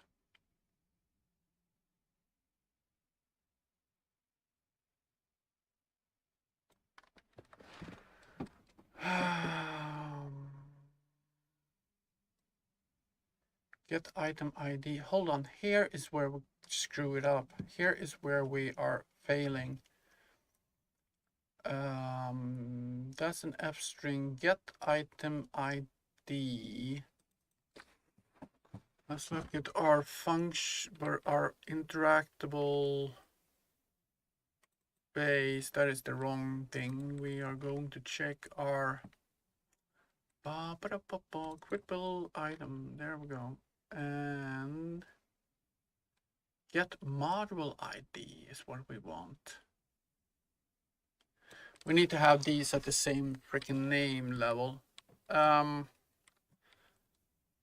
So first of all, this is interactable interface, equipable items interface. Which one are we using here? We are supposed to use interactable. And so let's open these guys up. Equipable, interactable. Okay, interactable has get item ID, which is an F string.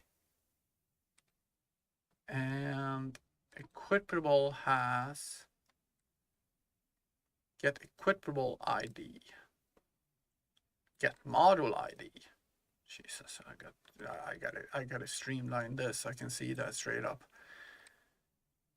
So we got get module ID, but we also have get item ID. So if we go into equipable and we say that void get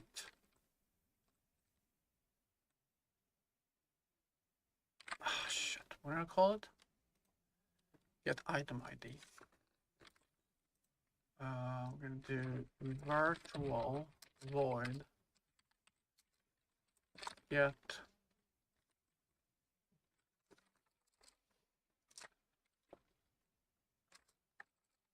item ID. Why is this not working? Virtual F string get item ID implementation. This is not good, but this is where I really doing right now. So I need to clean this up. This is not good at all. All right, so now we got that function. So let's test this again.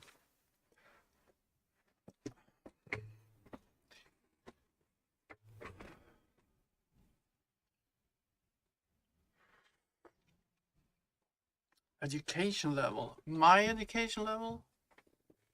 Oh, shit. High school? Well, self-taught and taught on in the world of online studies. That's my level.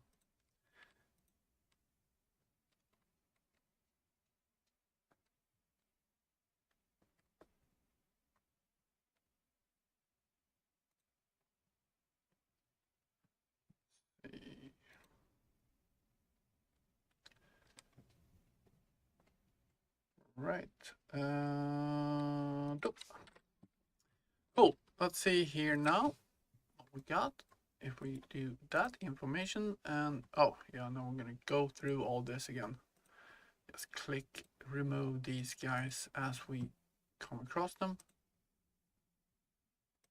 Boom, boom, boom, boom, boom. I just want to see what the hell is happening here. So,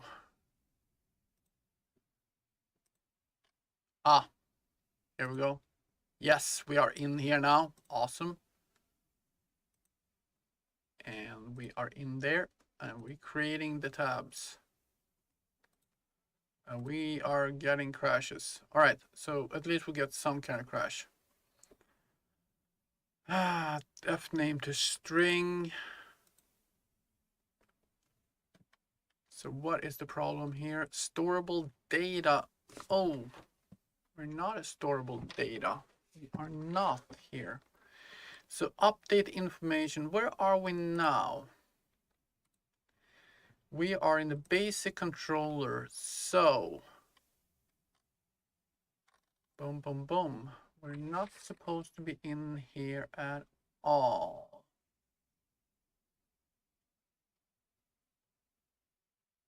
Update information. Create a tab button. Yes, we are supposed to be in there. All right. No, this is the lore. This is the, okay. So this is not where we want to be. We don't want to be there right now because we haven't done anything about that. So, tab container. That we don't want to run. Or do we? Oh shit, what the hell did I do now? Hold on.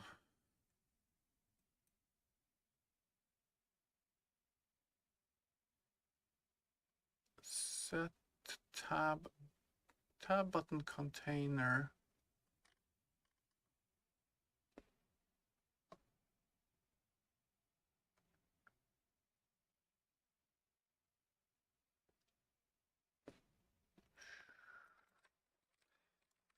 Tab button container. Add child. What the hell are we doing here? So that is just setting that. That's nothing. Set tab button container is the one we want to look at. Set tab button container. Is that running through?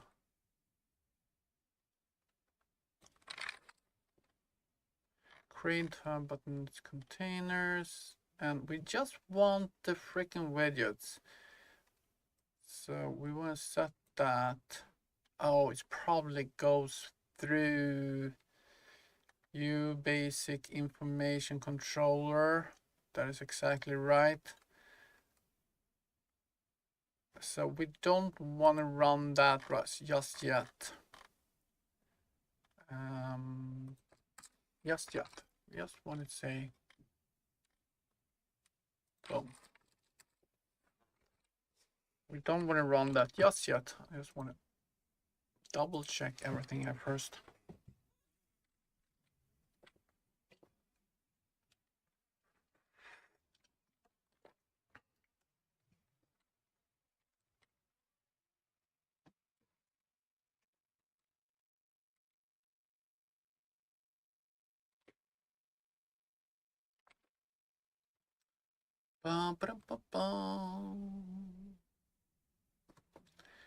Because I just want something on the screen. Can have multiple children, get children count, blah, blah, blah. Cannot have, what?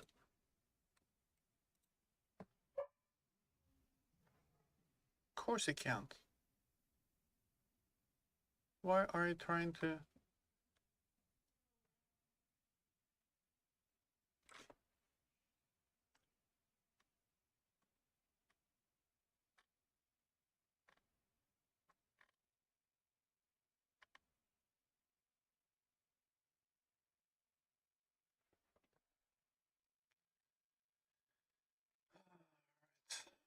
Problem is that I have to trying to just get something on the screen, and all of a sudden it's like, yeah,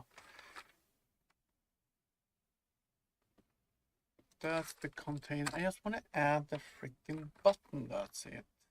I don't need any of this. I don't need any of this. I just want to get something on the screen. Then we can start cleaning it up step by step. That's my motto. Poco a poco, as they say in Spanish. No, that is not it. That's it. I just want to say a little bit. I just want to see the tab buttons. That's it. That's all we want to see.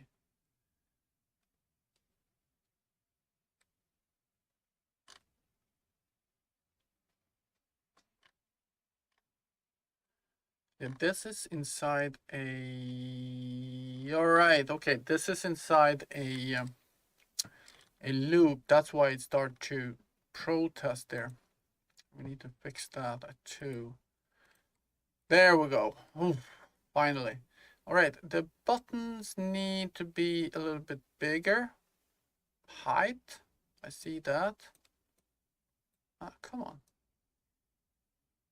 But the buttons are here. We got an industry. All right, I know. Sorry.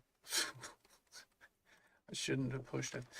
But technically, the buttons, I want the buttons to be a little bit higher.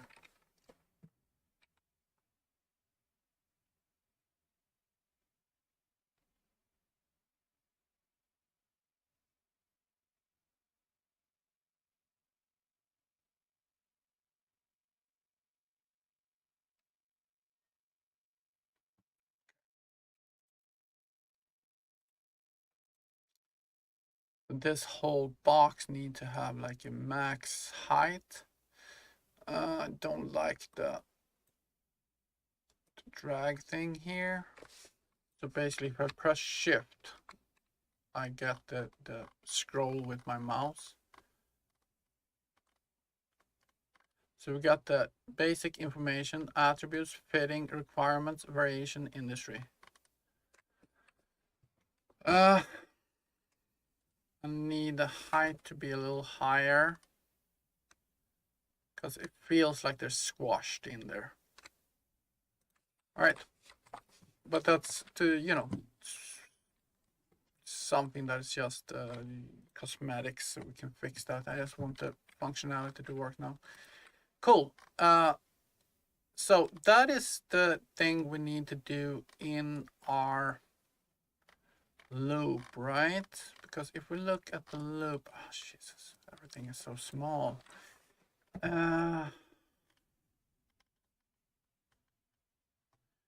If it's a world interactable, no. If it's a module,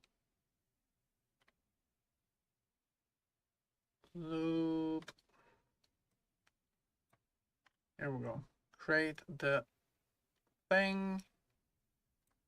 However, I want to get this function at the bottom here. It's not supposed to be in the loop. This whole thing.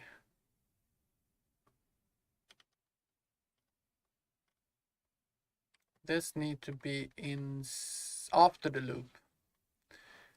So let's see what is coming from outside. Row. If row.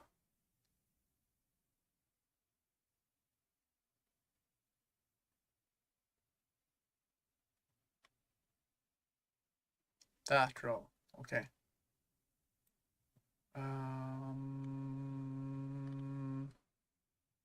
tab config file. It's fine. All this can actually be just be made. Let's see, where the hell are we going? So we are doing all of that. Yep, all of this can be refactored, extract. And what we need to do, we need to populate switcher, populate content switcher, populate content switcher. Next. Well, and that thing here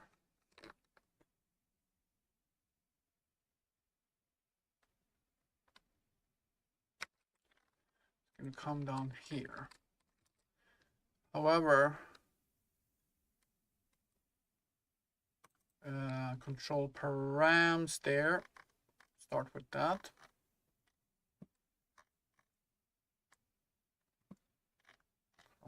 Populate, create tab buttons. So this thing here can be created before. That is there. Boom. So that actually means that we need controller params in this instead. Let's see, controller params. Boom.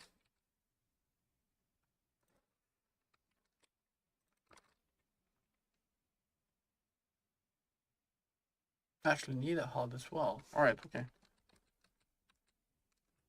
All right, so what we can do here then is just create that and place that in there. Call that controller params. That should solve that problem. So we can just copy this and place that in our basic information here. Boom, boom. Okay, cool. That is that solved.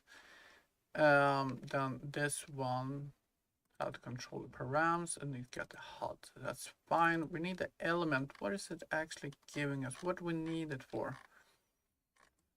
You're gonna switch on the element.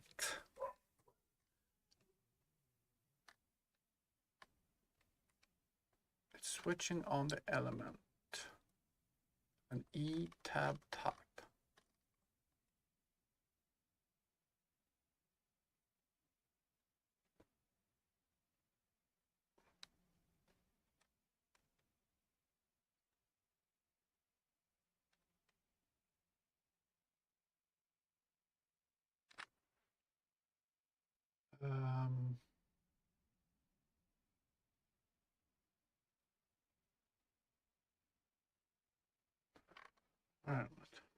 Jesus. Creating the tab buttons. And after we've done that,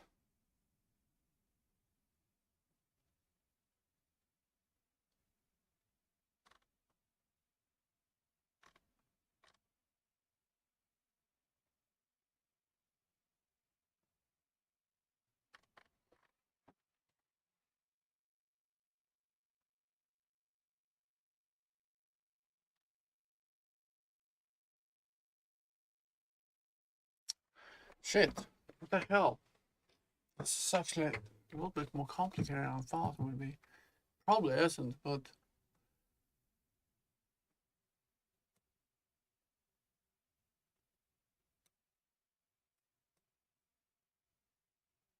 get the row. If row. Is this supposed to be inside?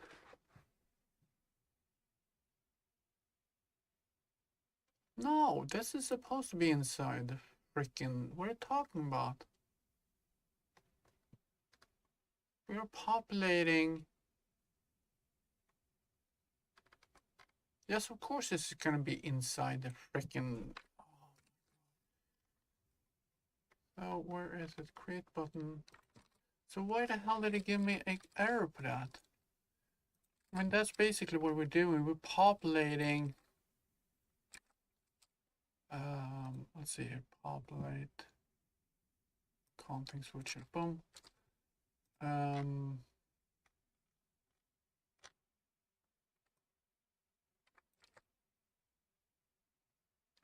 Create the tab button. Hold on. We need the controller parameters, the second one. Okay.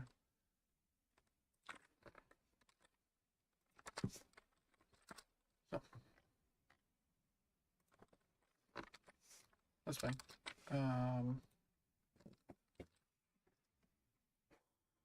Why did you crash there?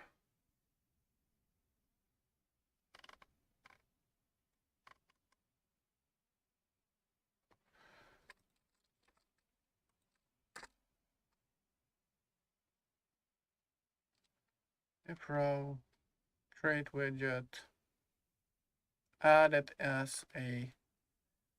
The switcher is a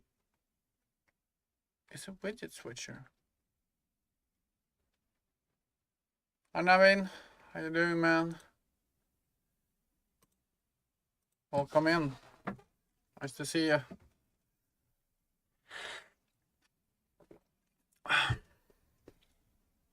I cannot see the reason that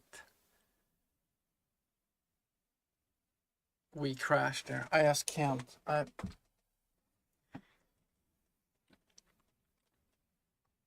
Oh wait, no. Oh.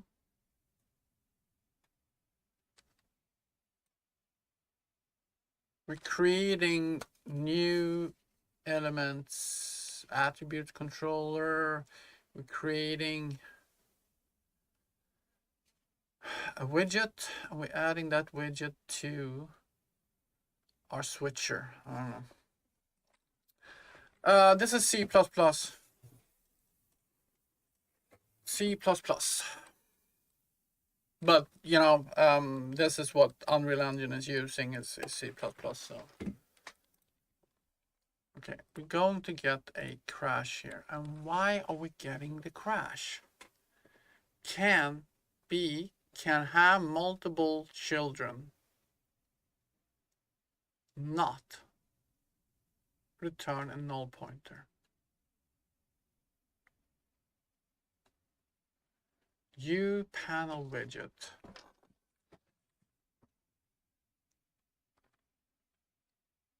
But it can have multiple children.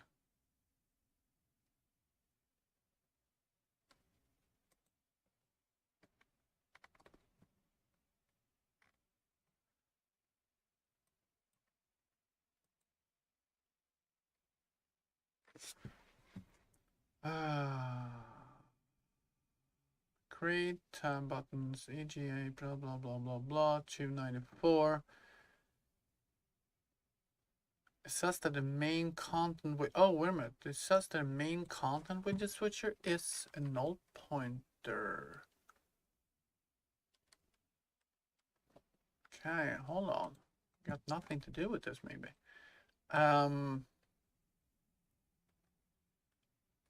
Basic information switcher, main content switcher. Let's see here.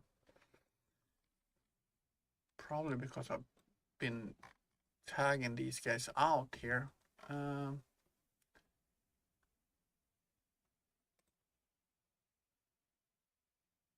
Yeah, probably because I've been doing that here. Here, look at that. Boom. That's the reason. Because I wanted to have something on the screen. I need to, yeah, set those up again. And then we're going to set that. And yeah, all right. Set item header. Well, that one actually not even going to be used. Or will it? Set header item name. Well, let's unlock that for now. Set that one there. We're gonna get another crash now. I just want to make sure that we get past the first crash, and then we can start working on the next step.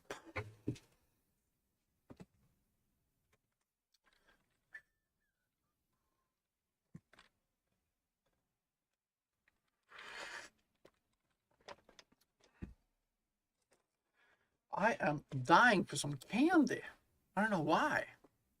Oh, I shouldn't have any. I need to go on my run here after this, but yeah, I'm dying for some candy right now. All right, there we go. Value. I knew that it's gonna have a crash. That's not a weird. I'm gonna start setting the info here for this. Set item info, and here is where we're at. We need to start thinking about how to set the item info, because right now, let's see, control button, boom. Loaded data asset, which is the low cargo expander, and the type is a storable for some reason. And that is not the type we're looking for. That is not the type we're looking for. But that is the type we get.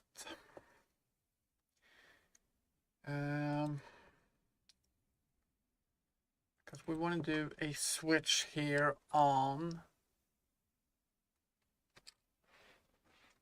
if this is a basic information, that's not it. We want to switch on something else. We want to switch on this. The item type is what we want to switch on. So we need to get the item type in there. So we can do that. Oh. Loaded. So we're going to have something called an E item type. Called item type. And let's put the property on that. Boom, boom, boom. And we can close that because now we know exactly what the hell is happening. So before we do a switch on type, we want to do a switch on item type. Boom. And let's go there. And case E item type. So here we go. Got world interactable, which is basically the item we've been working on previously, which is this. And so we're going to get the type switch here. Boom. Next step, and that's where we're going to run that. If it is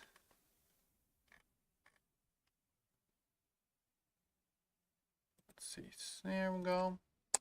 And then we're going to do a case of E item type module, which the thing we are actually interacting with now, that we want to do something else.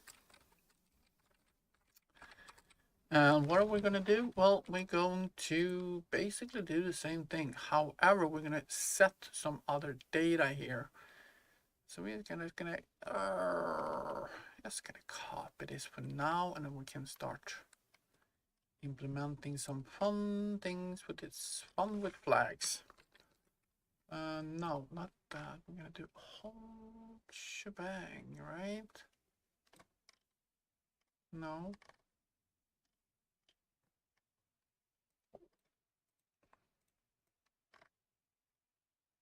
There.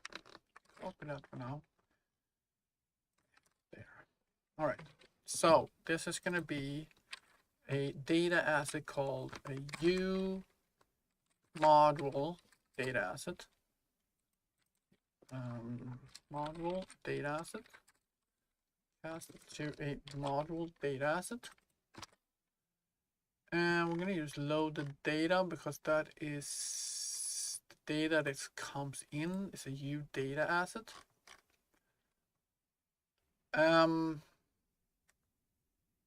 It's incomplete because I don't need to do this. Include it. We'll do here include data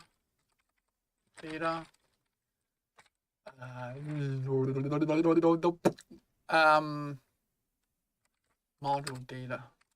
There we go. And now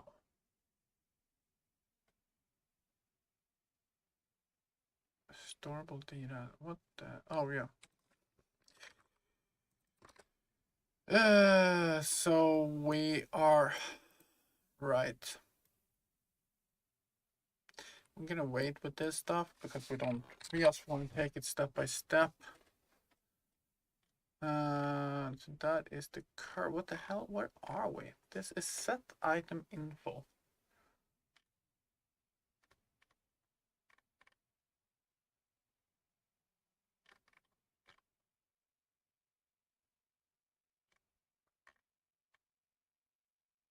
Target level. Yeah, we are not going to do anything here right now, so we're going to boom.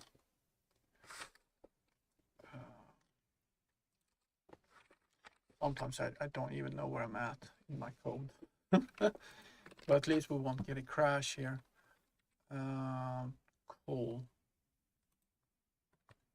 I need to include this though, item type. So I need a setup for that. Set item type. I'm gonna get an E item type called item in item type. And let's just do this. Generate that. I'm gonna do item type equals in item type. Cool. Add that there. Bum. Right, then we set it so we can go to this and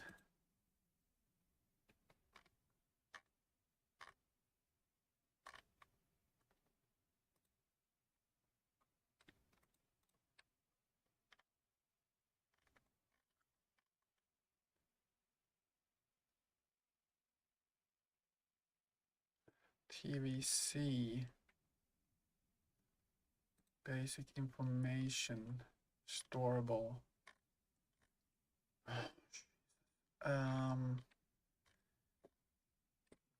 Control F, TVC here, and set widget controller. We're gonna do that here. We're gonna set attribute controller, set item type.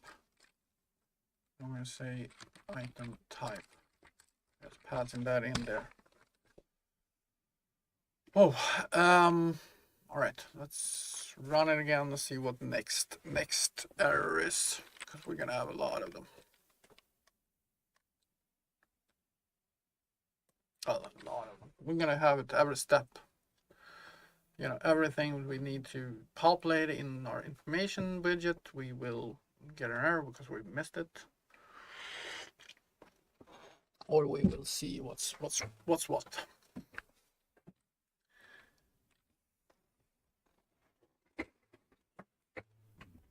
All right. Boom.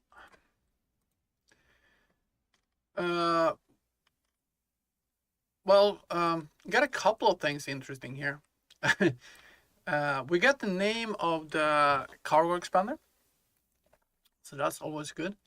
However, we don't have the information about it because the information comes from the wrong data asset. and it's actually got a lorem ipsum, some interesting. It's lorem ipsum. Didn't have lorem ipsum on the. So this is actually, this text comes from my text I have in a blueprint widget. So that's interesting. But that's awesome. So at least we get something. We're gonna fix that. I got a attribute window, and these things are actually not going anywhere, so they're not doing anything. But my basic information button works, and my head text actually is the correct one. We need to fix something with the images there though.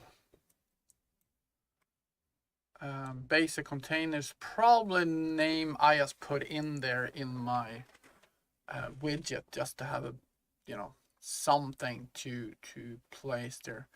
I do enjoy. It's when I get that module feeling that I want to increase the height, because with the scroll thing, it looks actually really bad. Here looks pretty good. Here really bad. All right. Anyway, so that's fine. Got one step further down the line. So let's go and take a look at our basic information window, and that will be the basic information controller. My naming conventions is blah. So let's just click and close all to the right there. I'm gonna open the one that we have. Boom. Woo-wee. All right. Update information. Here I put a you know, comment block in here because this is all about the text depending. So we need to have what type of item it is,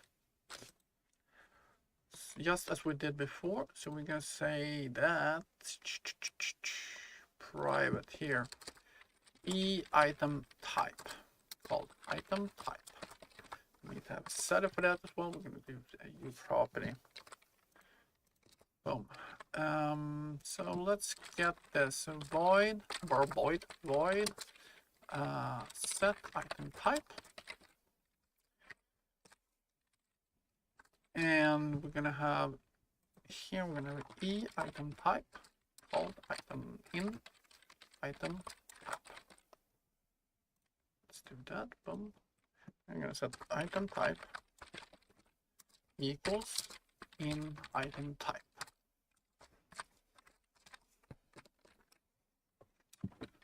Cool. So now we can switch on that. So switch on item type. Oh my god, I cannot write item type. So in case, the hell am I doing? There we go. Case e item type. So if it's a world interactable, then I want to use this code. I'm probably going to use the same thing, but we'll see. Place that in there. All right. Boom. So we're going to go here, and we're going to boom. And set that. Boom. Base info controller. Set item type to item type. Got that.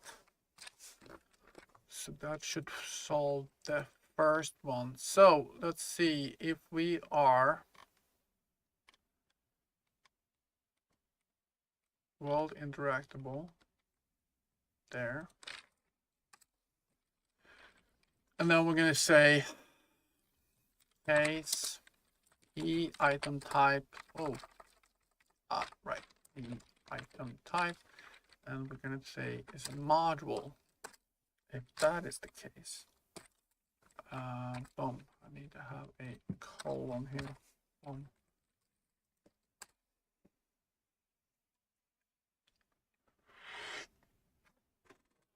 All right. Now we can just fill out what information we want in the body. Let's see, do I have anything in this data asset? I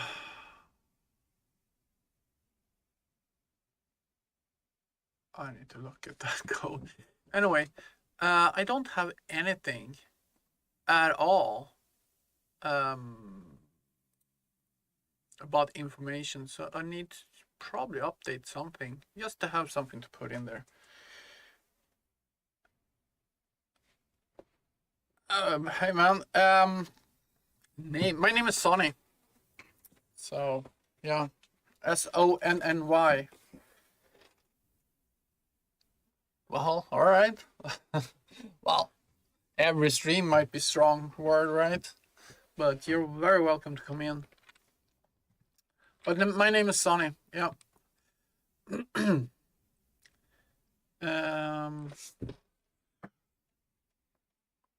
Here, expanders. We probably need some kind of text. So what do we need to have? We need to have got the module name.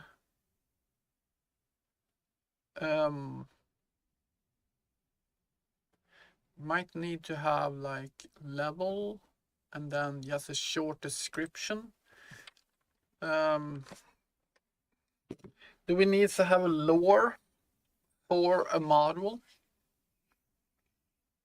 Maybe, but why not? I mean, lores is fun.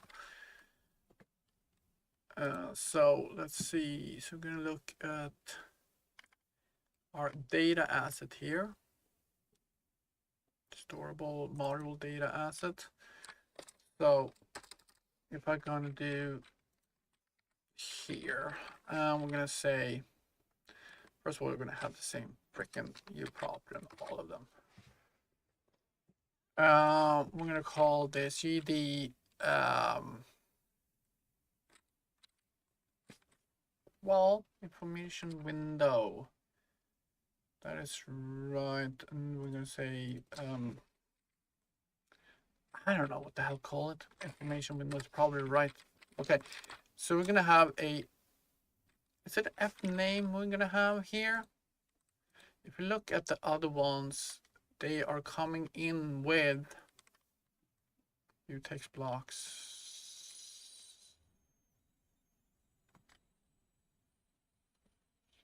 Item name is F name, F string, F string. So it's F string basically, all of them. Yep, Sonny. My time is usually in the afternoons for my time. So I start between 12 and 2 usually. Irish time. I don't know what that could be in India. I don't know. But it's about this time and a couple of hours more. 1 or 2 hours more than this. It's usually what I'm trying to do. Because I try to stream even early in the morning, but I noticed that, you know, all of a sudden you get your coffee, you get you up and running, and you're like, oh my God, I'm falling asleep. I'm too tired for this shit. You can't just think. Let's see, F string. I've been trying to do it a little bit later, but I noticed that that is usually not a good time for anybody. It gets a little bit too late for Europe. It's very too late for Asia. It is too early for the US. And so, yeah. So we're gonna say base information header. I don't know what that could be, but that's what we're gonna have there. And we're gonna have a base information text. Base information text. Okay. And let's see, we're gonna have a base information I'm gonna have lore header. Yeah, I think that the lore is something you want for almost everything. But maybe not everything, but you know, lore text. That's a couple of, doesn't need to be too much. That's that. So we're gonna restart this.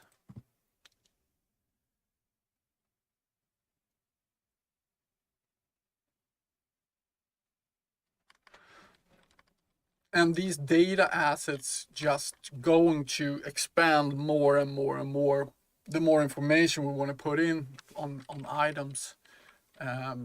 Try to make it as versatile as possible.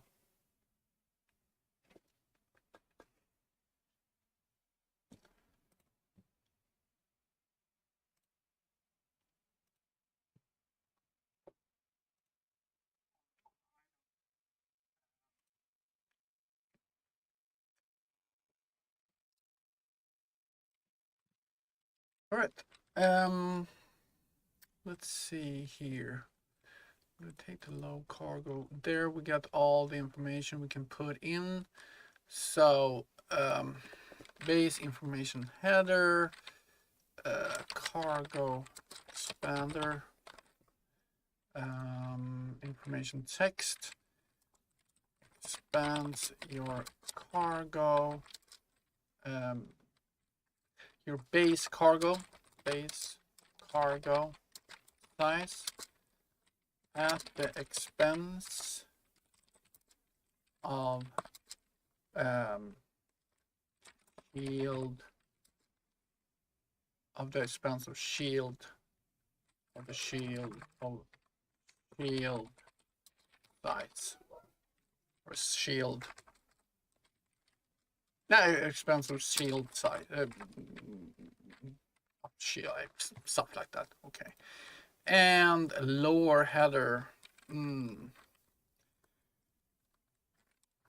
don't know.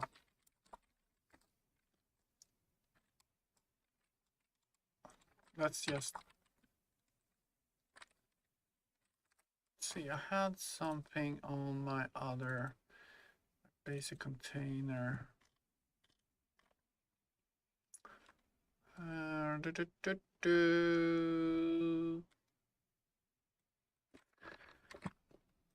Put that here. Cargo expander. Then we can just take some of this because the same company can create expanders as it creates cargo boxes. So this is what this is. Expanders are using a technology that was for the longest time not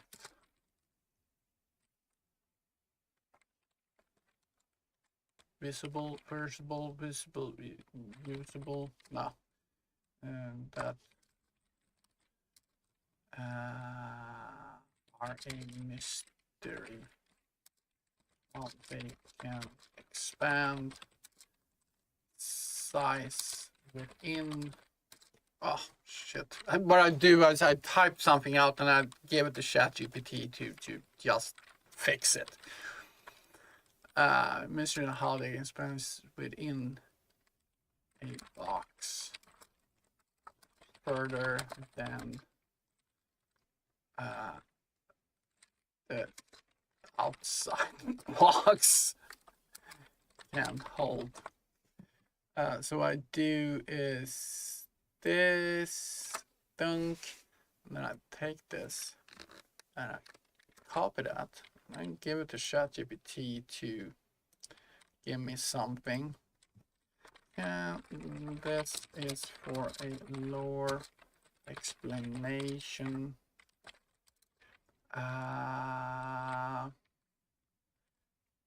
Can you just fix the text? for an object in a MMORPG game. So let's see, pasting that in, and now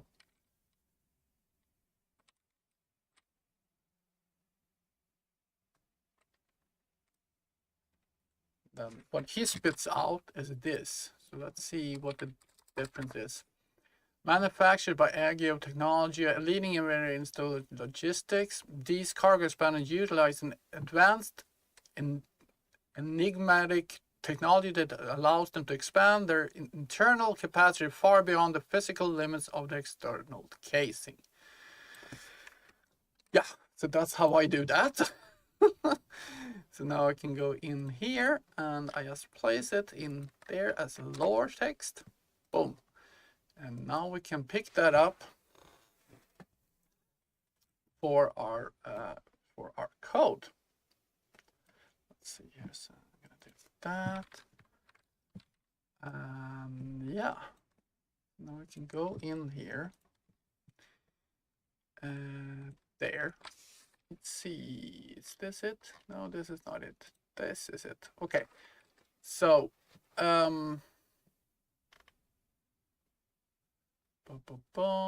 this thing here can probably be added on top.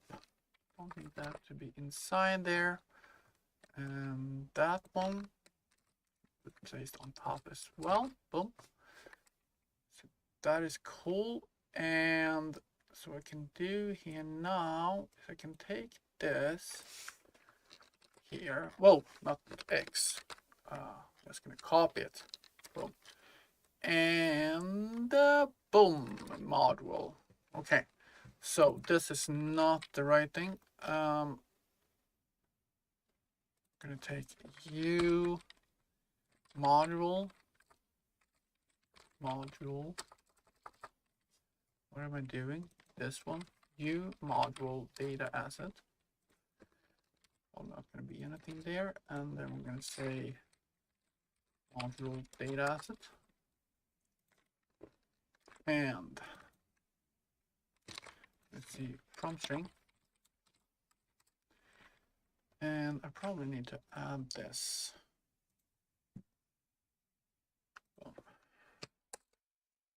Include, yes, thank you. So, base information header. And just do this. Let's copy that. Boom, boom, boom, boom, boom, boom, boom. Come on. And we're gonna say base information text, lower header, and lower text. That's it. And if we now rerun this, we should get the new updated text. I hope.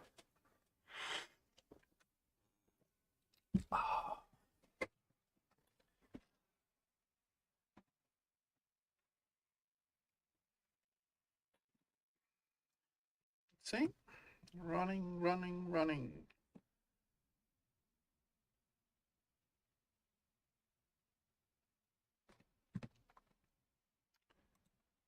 Boom. And information. No, not yet. Okay, so why don't we get that? Well, take a look and see if we even get in here. If we do that, switch on. Wait a minute. We're setting the thing, aren't we? Setting in item type. Hold on. Setting. Oh, setting that before we are actually setting the info. That is wrong.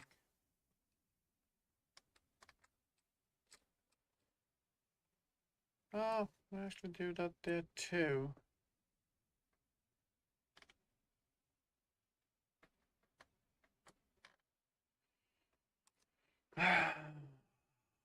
What are we doing here? Create tab buttons. Basic information there. Set item type. Okay, let's put this a check there. Stop block.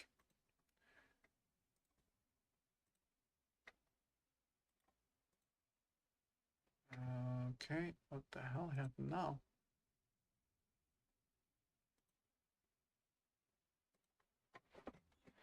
Sometimes you're like, what the hell is this? I don't know what's happening.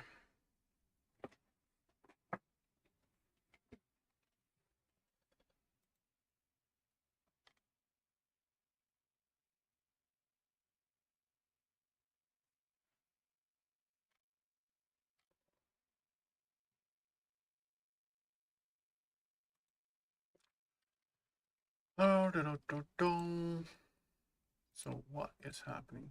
There we go. Base info. Title flag.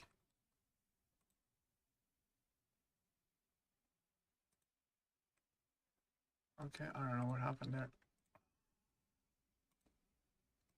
That's normal. We don't get in there. Let's do the switch there. Don't need that. Okay.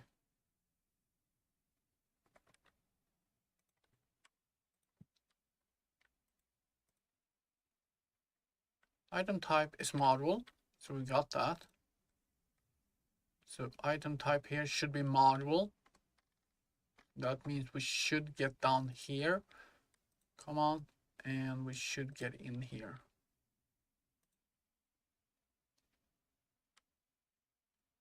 No cargo expander.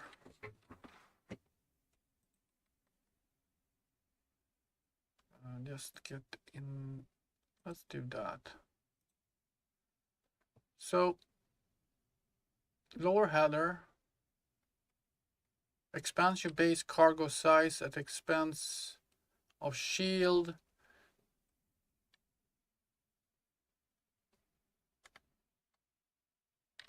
Okay, so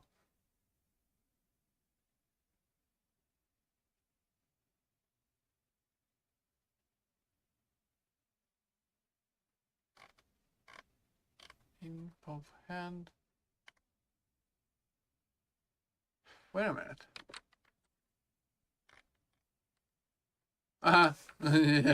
Yeah. Oh my God. Okay. Yeah. All right. So this stuff here need to be moved down. That needs to be at the absolute bottom, I think. There we go. Now we're cooking with gas.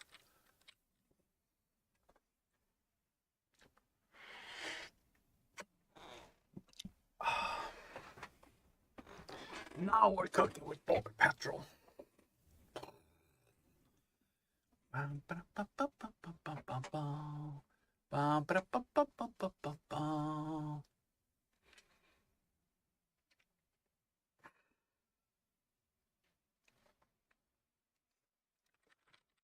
right, come on. Dun, dun, dun, dun, dun, dun, dun, dun, dun. Bum, bum, bum. Boom. Boom.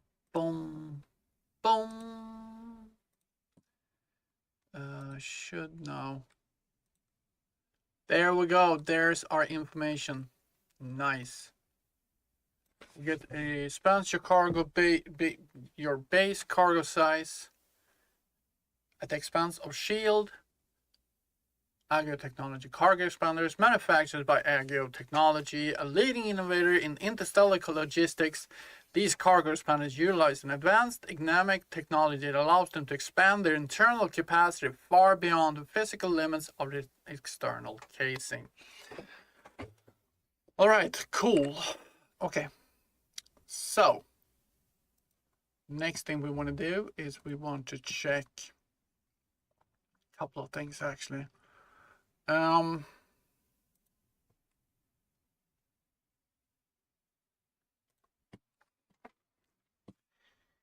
boom, boom, boom. Let's see here. What are we doing here? So we are setting that things there. That's fine. We are good with that. There is a couple of things I was wondering about. Was something about the basic information widget.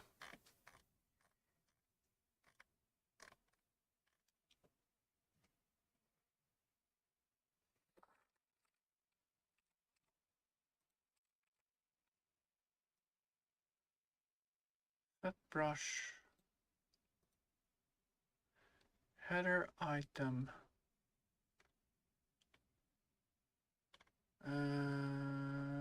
Set header item image.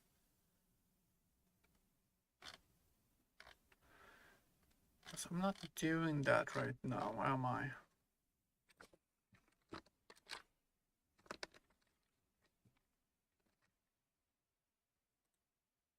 I'm not doing it anywhere. All right.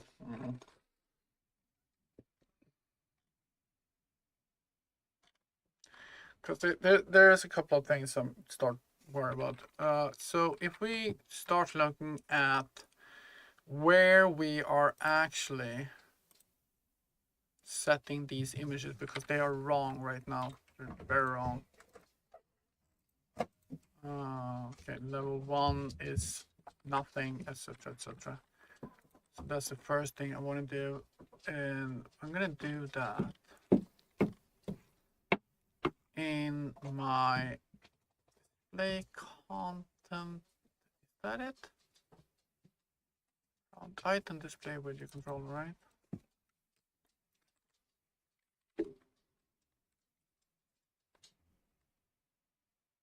Right. So this is probably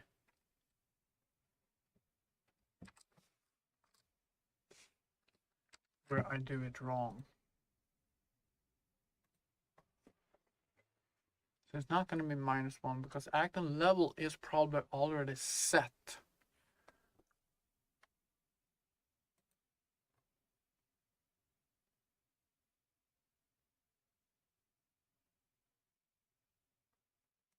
All right. Let's do this for now. Something is off there. Boom.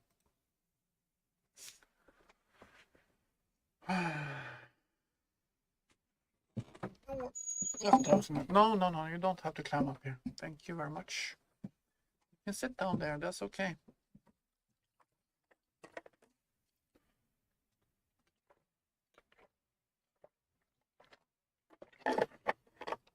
It's enough coaching. Enough. Enough. Enough. Enough. Thank you.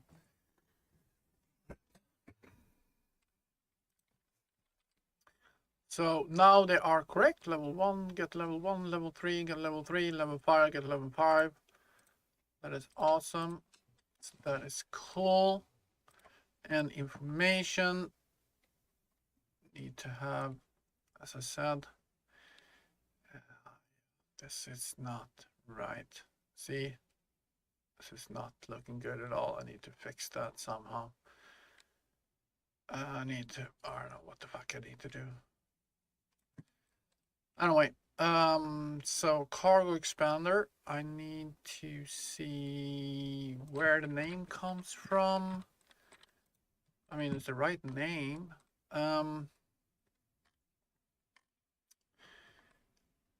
So we can close all to the right as we take a look at this guy here.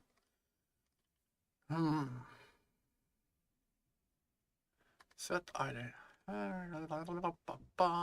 Initialize this. We're setting header switcher. We set the header item name.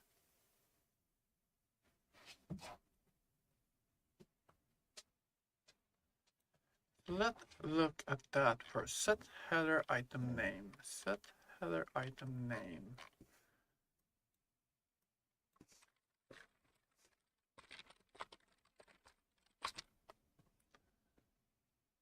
Two of those.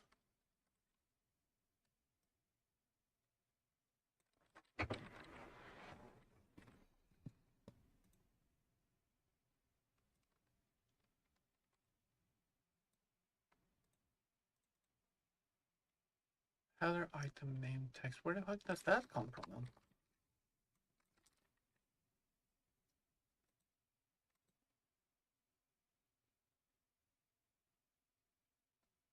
Two, three. Setting it here if it is a storable, and here we set it if it's a module. That's fine. Cool. That's where I get the name. All right, that's fine. So where do we set the actual image? Header image. But that's just the U image. There is nothing with setting. Set information data. Do we do it there? Otherwise we need to set information data. Get the row name, data table, blah blah blah blah blah blah. Load that. No. Storable data asset. Get a target level. And set brush. Header image, set brush. Here we do that. Okay. This is if it's a world interactable. Right now we're not doing a world interactable, so we are target level image by level by key equal to target level. It's a brush set resource object.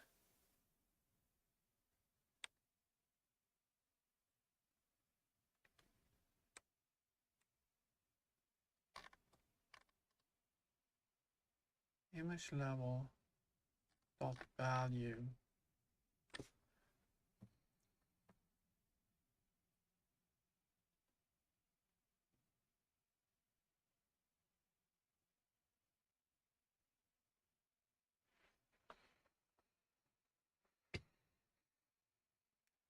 I need to see what's happening here. Set that there, by the way.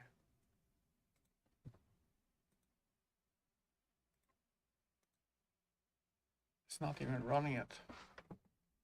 It's not even running it. Okay. So images. Tmap is not even running this.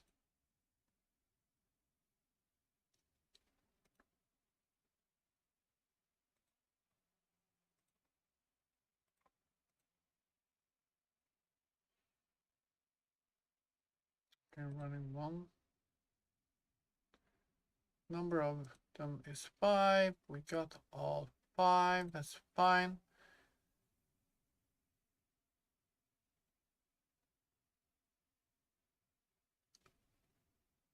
Item image by level.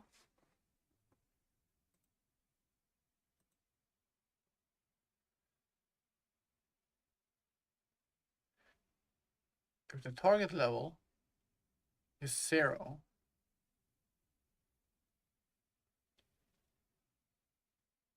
then that one is 1. Okay, so target level, we are getting the target level. We are not setting the target level, right? We're setting it. Are we setting it here?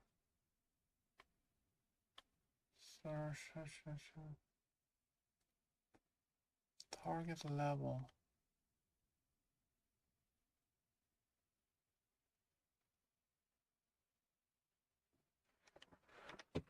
I'm not setting it at all.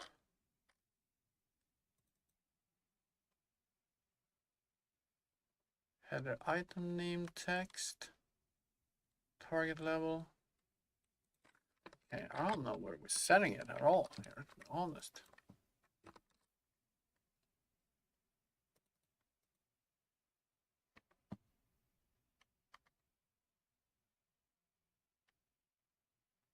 Yeah, we're setting it here for world interactable.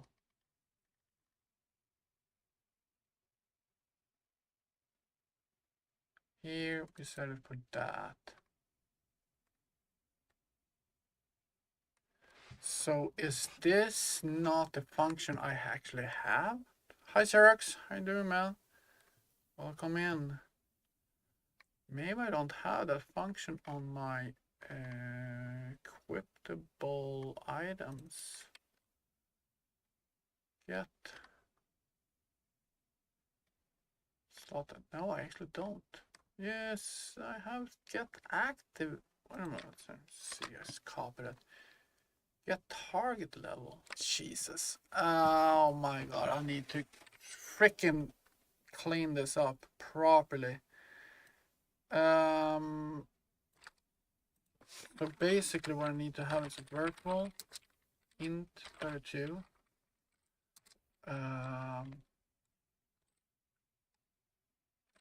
Get target level. I don't know. I really need to clean this up because right now I got two different implementation. What do you call it? Turn out. Is this the one that is wrong? I got two interfaces competing against each other, and I'm using both on this, and that is not the way to go. All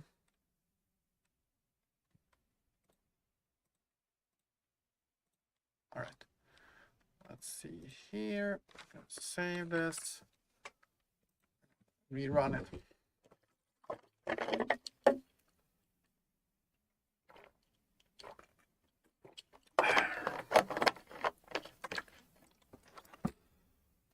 Oh. Thing is, I was trying to get this information in there, but we got a shit ton of windows that we're gonna work with. I think I have about 5 for modules. I'm gonna take it step by step though.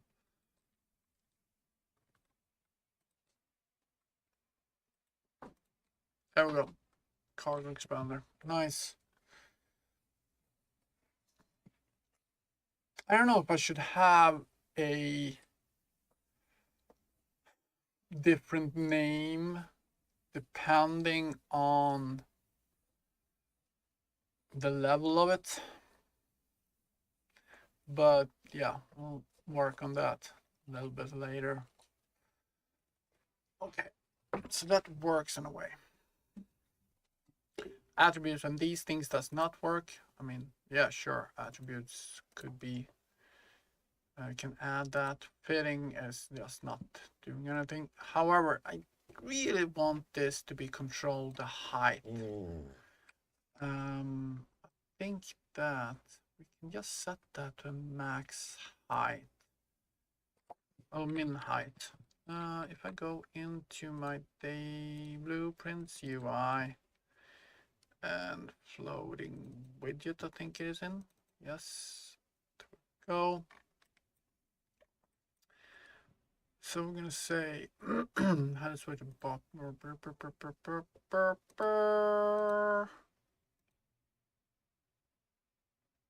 How about this guy here? I think I can wrap this with a size box like that. That guy. And I want to say a min desired height to be, I don't know. What happens if I put it to, I don't know, 50?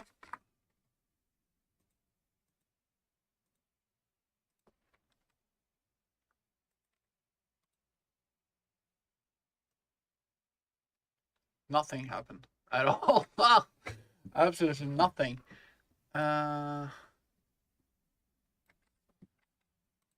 What? Size box. Min.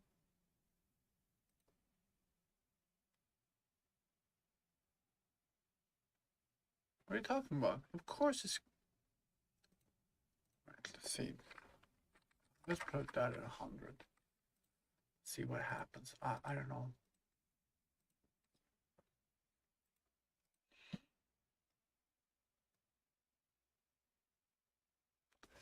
And why is it not? Should sure.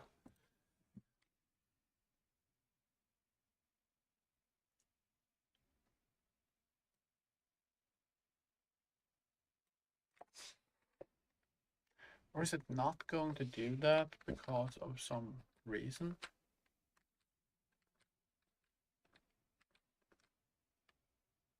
Condition change, I don't know. Let's copy that.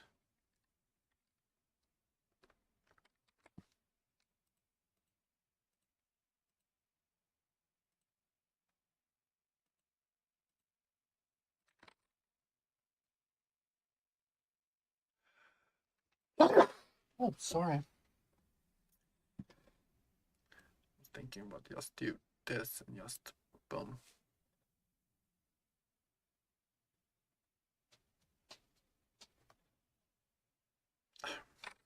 I don't know what I'm thinking. I can just drag that up. There. Tab.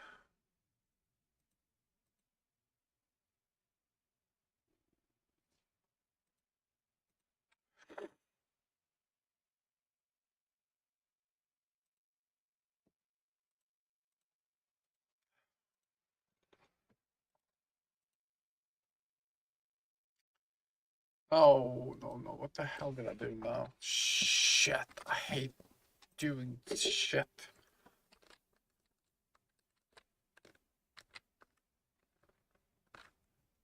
Oh, fucked it up properly. Okay. What the hell can I get that to be a min size? I want that to be a min size on that thing. I should be able to do it here, right?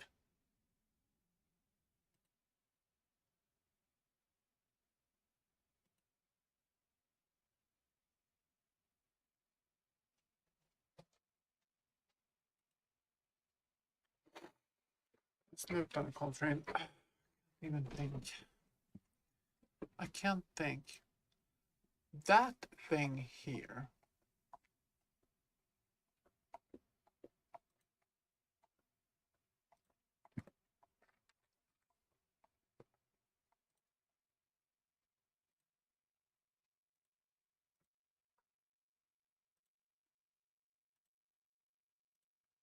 Put it to auto.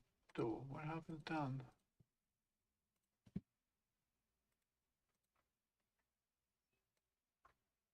Oh, there we go. Problem solved.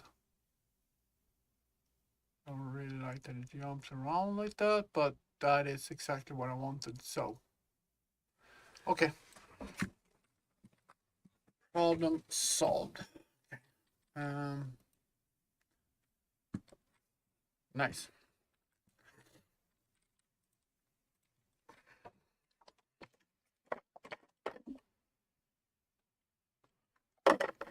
Okay, so what's the next thing? We need to do the same thing here for when an item, oh, I see something wrong. When this pop up, I want this to be removed. That's one thing. And I want to be able to do the same thing here. Oh, it actually does.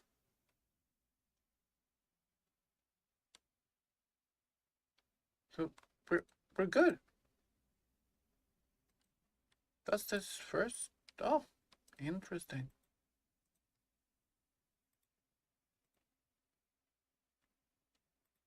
Doesn't override it.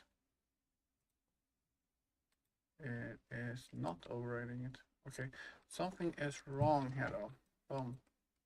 Oh, I see. It rewrites it with the wrong image. That's interesting. Huh. That's interesting. Okay. So we need to look at that. Couple of things then. First of all, when we are clicking on the button and we're getting our thing up, I want to delete information sub widget controller, button controller here.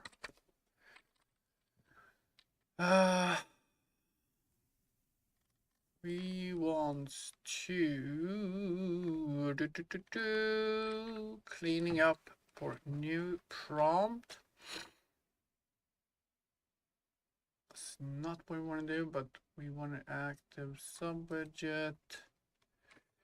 Yeah, all right. This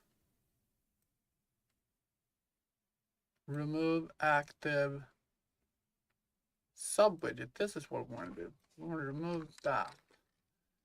And we're going to do that when we are getting our widget up. So first we're creating the widget and then we're removing the active sub widget. So we can just rerun that and see that that works. Yeah, Coltrane, it's all right. It's all right. Yay! Yeah, Coltrane. Oh my God, we got the cuddle. Cuddle, cuddle, cuddle.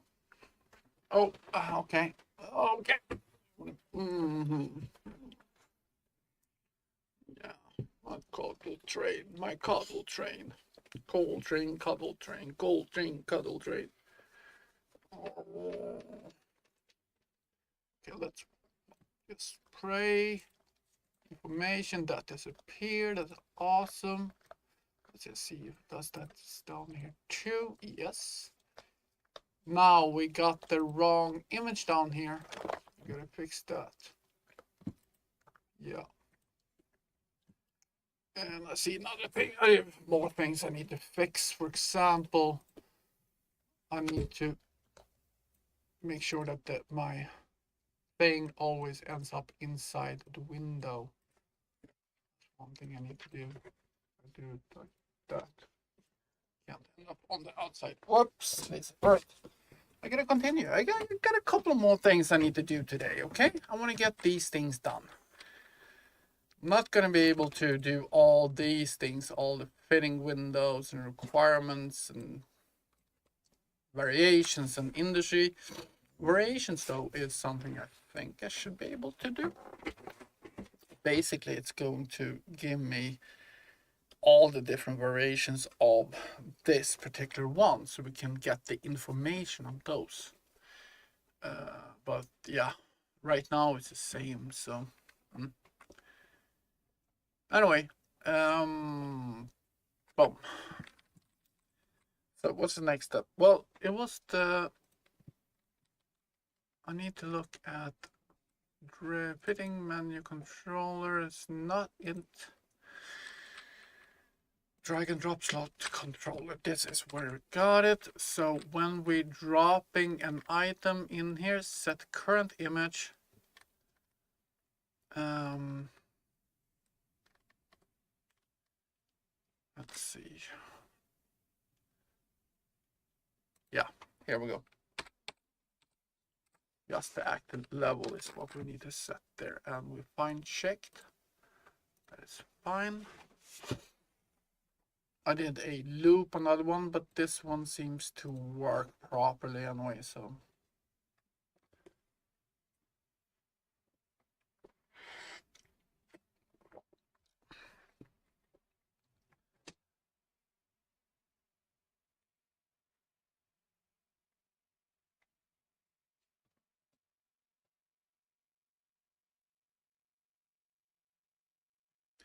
Right. And 1, 1, 1, 5 becomes 5 now. Awesome. So 5, and then we can do information. We get our cargo expander information window. We can resize it. We can lock it so we don't move it. We can unlock it. That means we can drag and drop it. Information, we can delete an item if we want to. We get the, are you sure you want to delete cargo expander? No.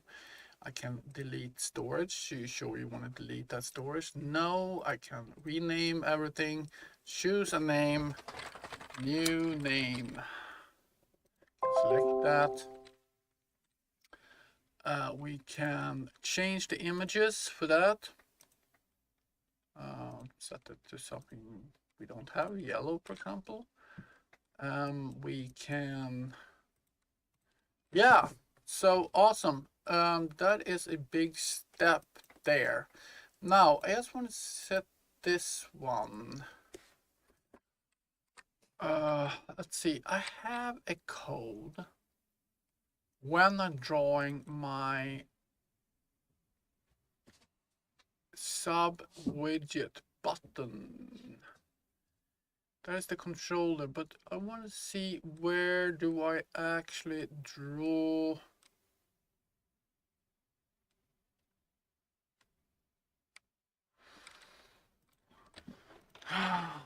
Jesus.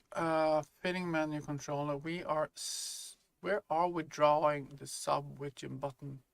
So what we can do is we can just search for that. Just do shift there, and we're drawing in the information sub widget controller. Cast it.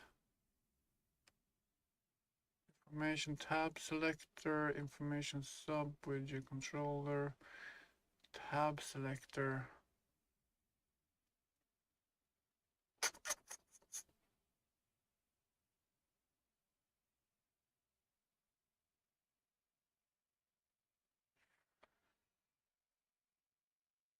I don't know.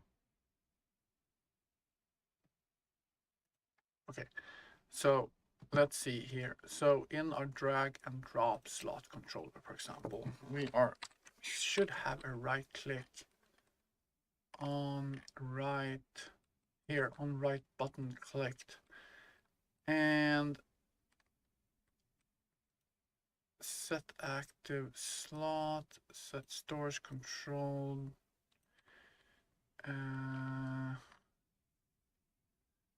Let's see, so we are creating information, and that is in fitting menu controller. Okay. So let's find our create sub widget. Okay, create. Is it not create sub widget? Create information subwidget. Okay, information subwidget. There we go. So we are clamping it here. Clamp the mouse positions. So we're getting the viewport size. We're clamping the positions. And then we're setting those mouse positions to when we set the position in viewport. So we're going to do the same thing. We're going to copy that and we're going to go into my HUD because that's where I set the radial widget. So let's see what it says there. Oh, Jesus, I got too many fucking classes all over the place. Overlay controller, add information widget.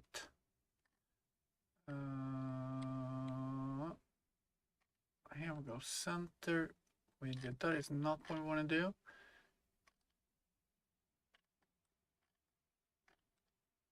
Shit. Radial menu. Oh my god, I got radial widgets all over the place here. Let's see, radial. Add radial widget here is what we want to do. It's shit. Okay, shut down that. So add, we want to set position in viewport. Here we go. Screen location. So we're going to see where do we get the screen location.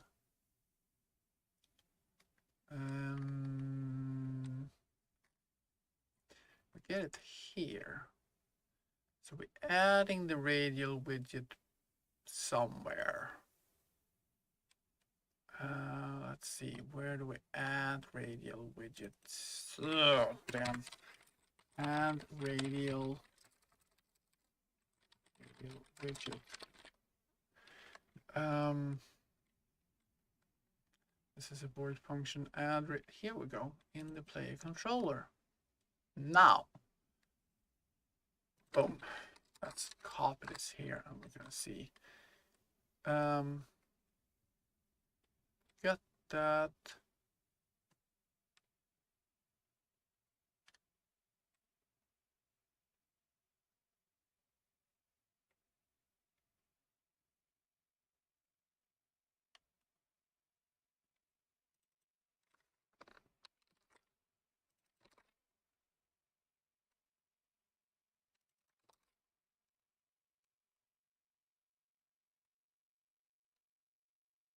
Oh damn. Oh damn. Okay. So we're getting the mouse position there. All right. We can remove this. Oh, wait a minute. I'm just gonna correct this again. Okay, so we can X that because we need to do it where we were. Anyway, I'm just gonna update.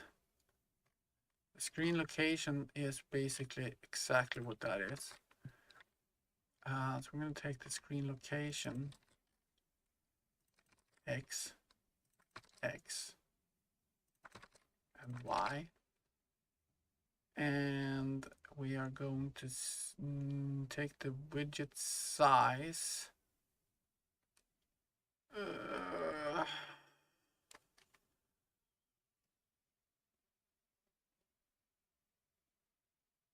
Which is an X and Y. So I'm going to set that to a F vector 2D.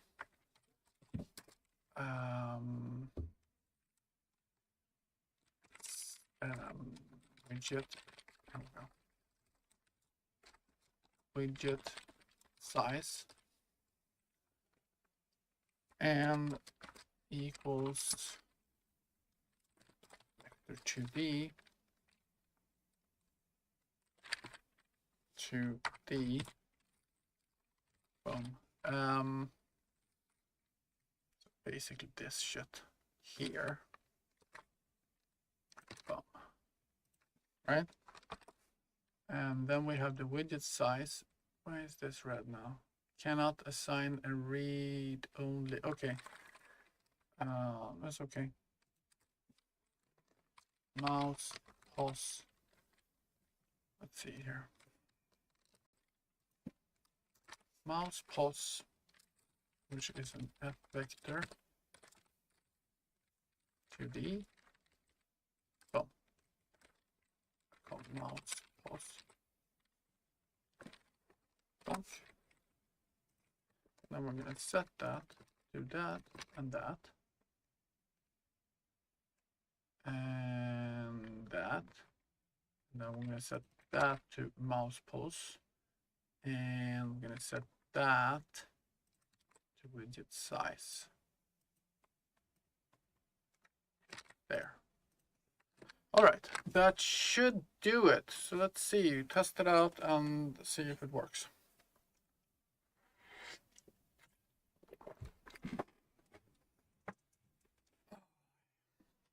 It should work. It should work. It should work.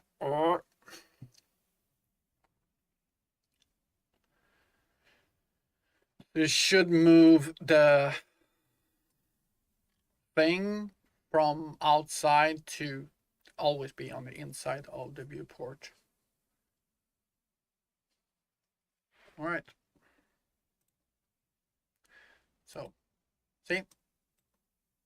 This will end up there, but as soon as I start doing it in the corner, it will move it in. That's awesome. All right. Otherwise, it's going to be roughly where we place it. That's that. But if I go to the edge, it will move it in. Oh, yeah. Yeah, of course. Of course. What the fuck happened now? Let's see.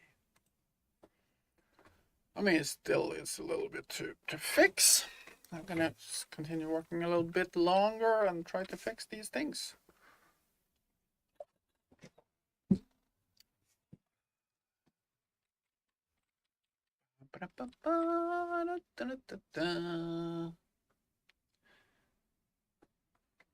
All right, so what is happening here? I'm clicking here, information, that works fine. Dragging down there, this information works fine now. Now this one probably it will give us a crash and we get assigned out to Y. Let's see, boom, where is it doing it? There, update. Module data asset. Okay, so we are somehow thinking that this is a module data asset, which it's not.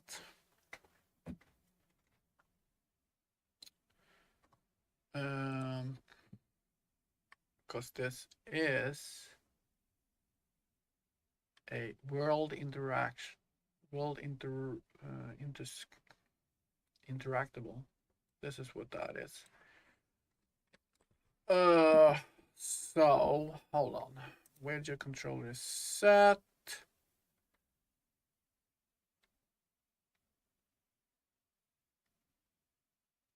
Information subwidget content.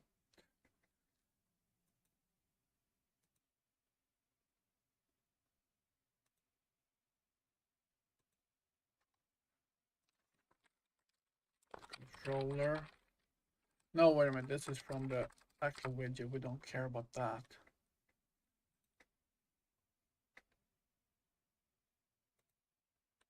Here. Basic.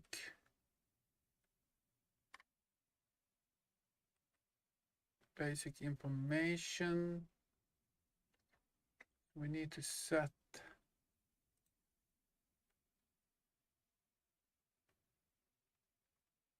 We do set that there.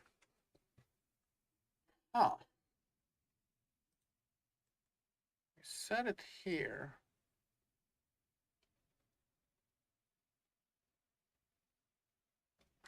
Oh, wait a minute. We set it on that one, but not on this one. Yeah. So you information widget controller. No. Jesus, I hate this. This whole system is just crazy. Base info controller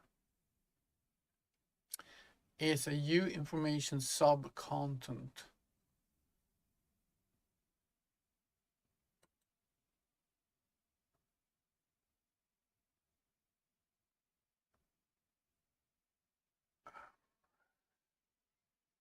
Right. So controller set item type. And we need to have an item type, right?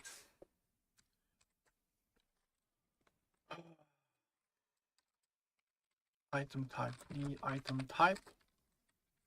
Yeah, no, we should not do that. We should not do that. We should actually do. We have that there. What the hell? Item data is there. Item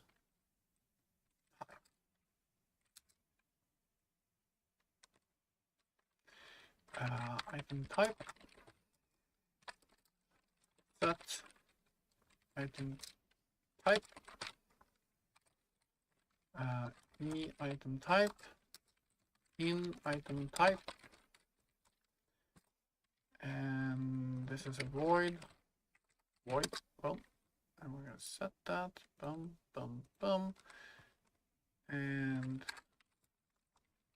item type equals in item type. And we're gonna pass that on here. In type. So. And so we got that there. We got that there.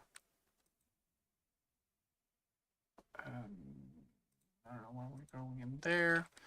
Now I want to set that on both these guys. I don't know why. It feels so weird, but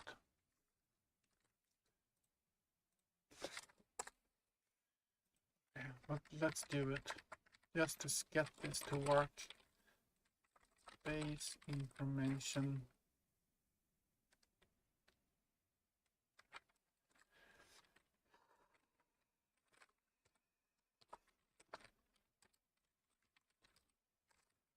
Let's grab it and let's see if that will solve that problem.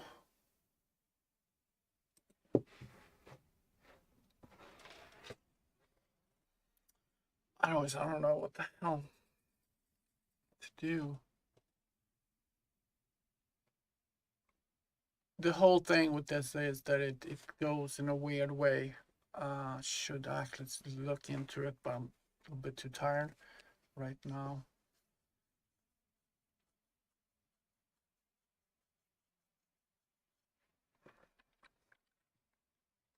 I just want to get it to work right now and see if I can solve it later. No.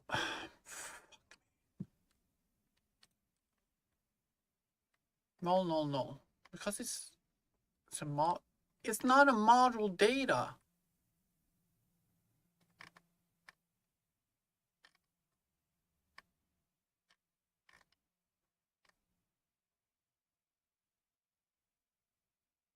So, well, what the hell is it doing inside module? It's not in there.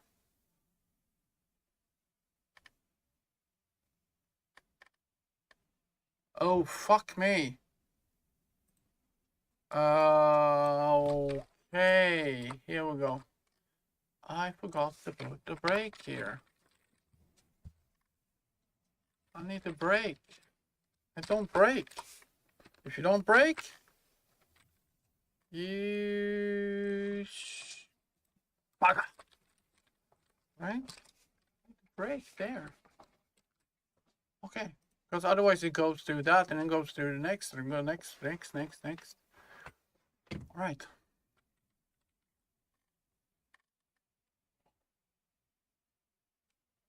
So I actually didn't need to do that. So I'm gonna go and clean that up if that is the case, if this works.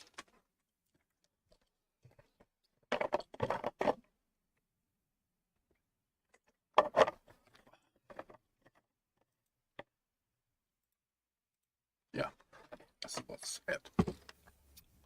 All right, so we need to just clean that shit up. Let's see, let's go into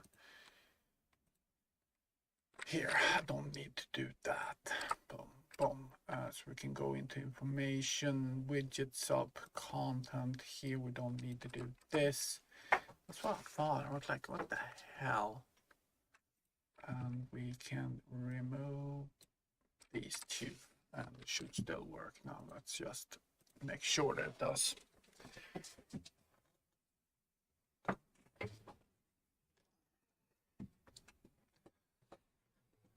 All right, so sorry. Clean up in aisle 5. Clean up in aisle 5. Somebody dropped some yogurt. Some dropped the yogurt. Is mommy calling for you? I think mommy's calling for you. Khaleesi girl. Hi, Khaleesi girl. Hi. Oh, yeah, I'm gonna do double trouble. Oh, double trouble. Let's see that this works. Yeehaw! It does actually work. All right. And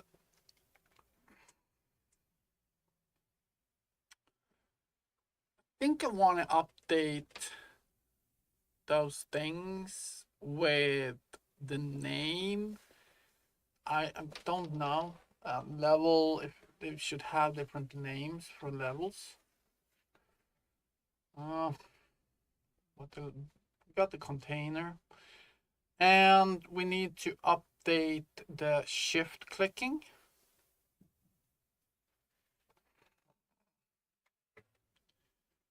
Yeah, we need to do that.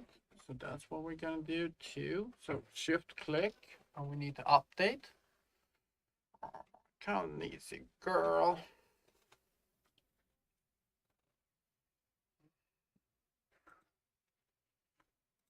Oh.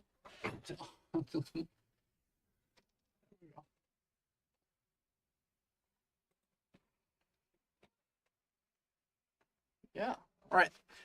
Can I continue? Oh my God. Can I continue? All right. Yes. Want to sit there? Oh. Girl, come on. Come on. Let me continue. I need to continue. I need to continue, okay? Oh, oh my God. Big girl. You got big girl. Big girl. All right. There we go. All right. Let's see. So what do we need to do? So, for example, here, if I take that there, and then I click on this, it will automatically pop up in the center, right?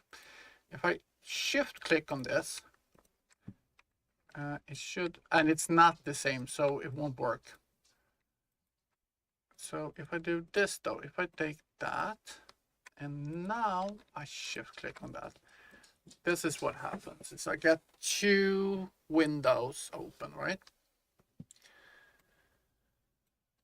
One with the cargo expander and one with the large container. Now this image is not updated because I don't have 5 levels of images. We need to fix that.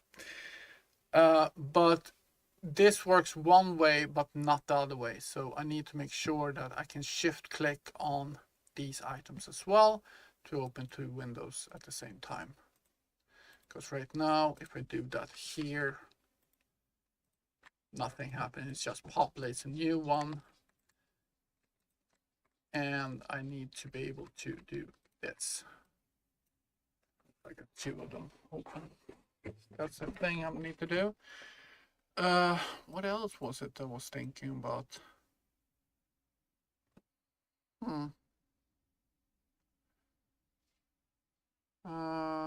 What's something else right now? I'll probably remember it at some point. So we're gonna close these guys down. We can close all of these down. Close all tabs. And my God, Khaleesi, knock it off. Jesus. Do that. So, get item information. So this is what we need to do. We need to check if the shift is held, and if so, then we should do something here. So how do we do that? Got the player controller. So we should be able to get if actually I don't know. We should, oh wait a minute, on the player controller we have a function.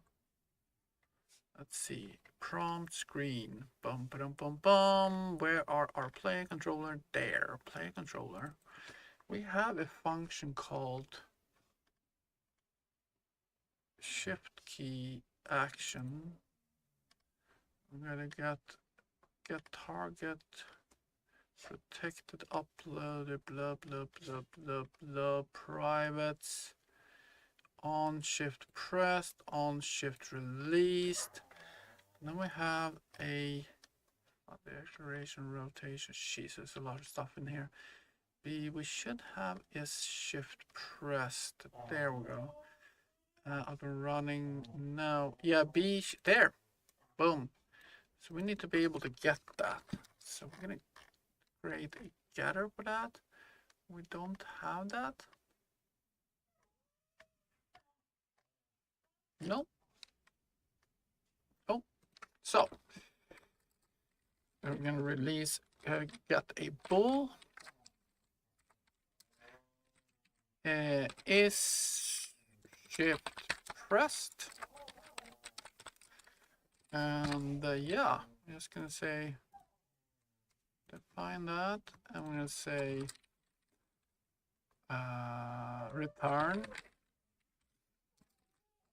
that. Okay. So now we have a function on our player controller. So let's just get our player controller. We're going to cast it first.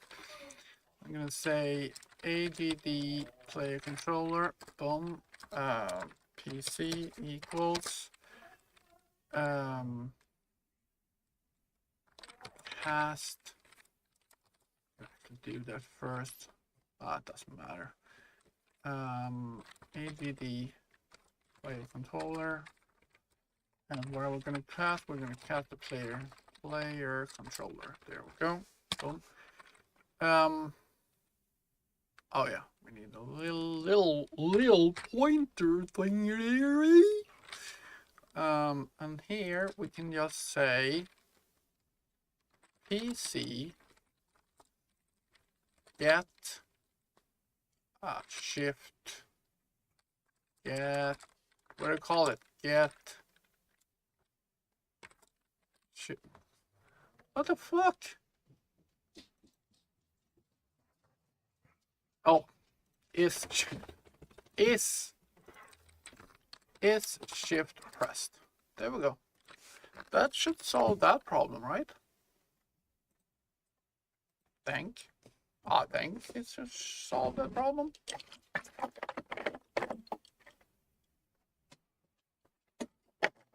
So basically, boo, boo, boo, boo, in and out, up and down. Oh, my neck.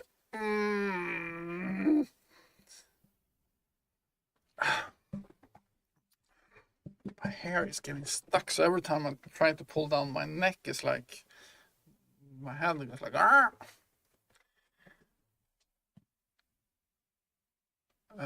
We are reloading.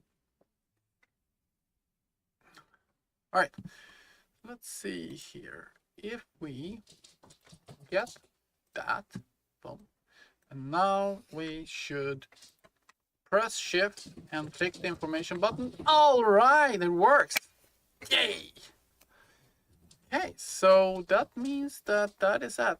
And I don't think that if I do this again, yeah, so it's the same target, but now these are two different, so it's two different targets. So I have a function basically saying if it's the same target, then don't do it. So if I do it again on that one will be updated.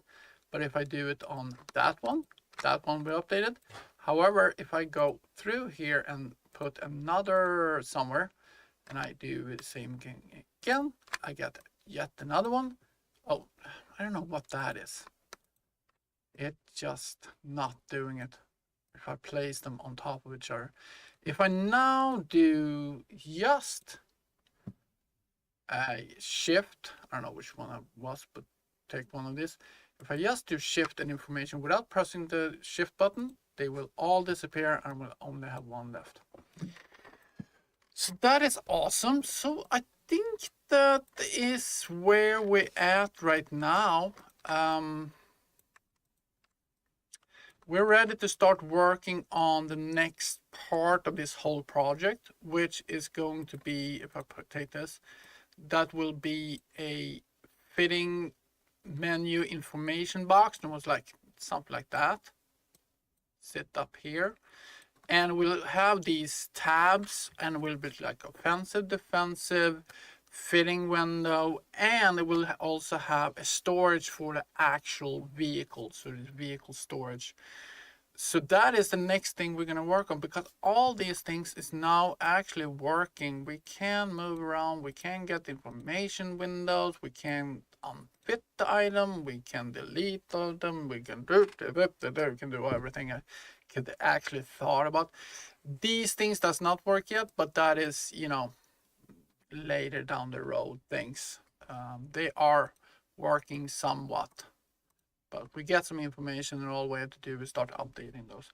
But I will take a break now because my neck is start hurting and I'm tired. I need to go and do some treadmilling as well. So thank you everybody that subscribed today. Thank you to everybody been in here and chatting, and really appreciate everybody.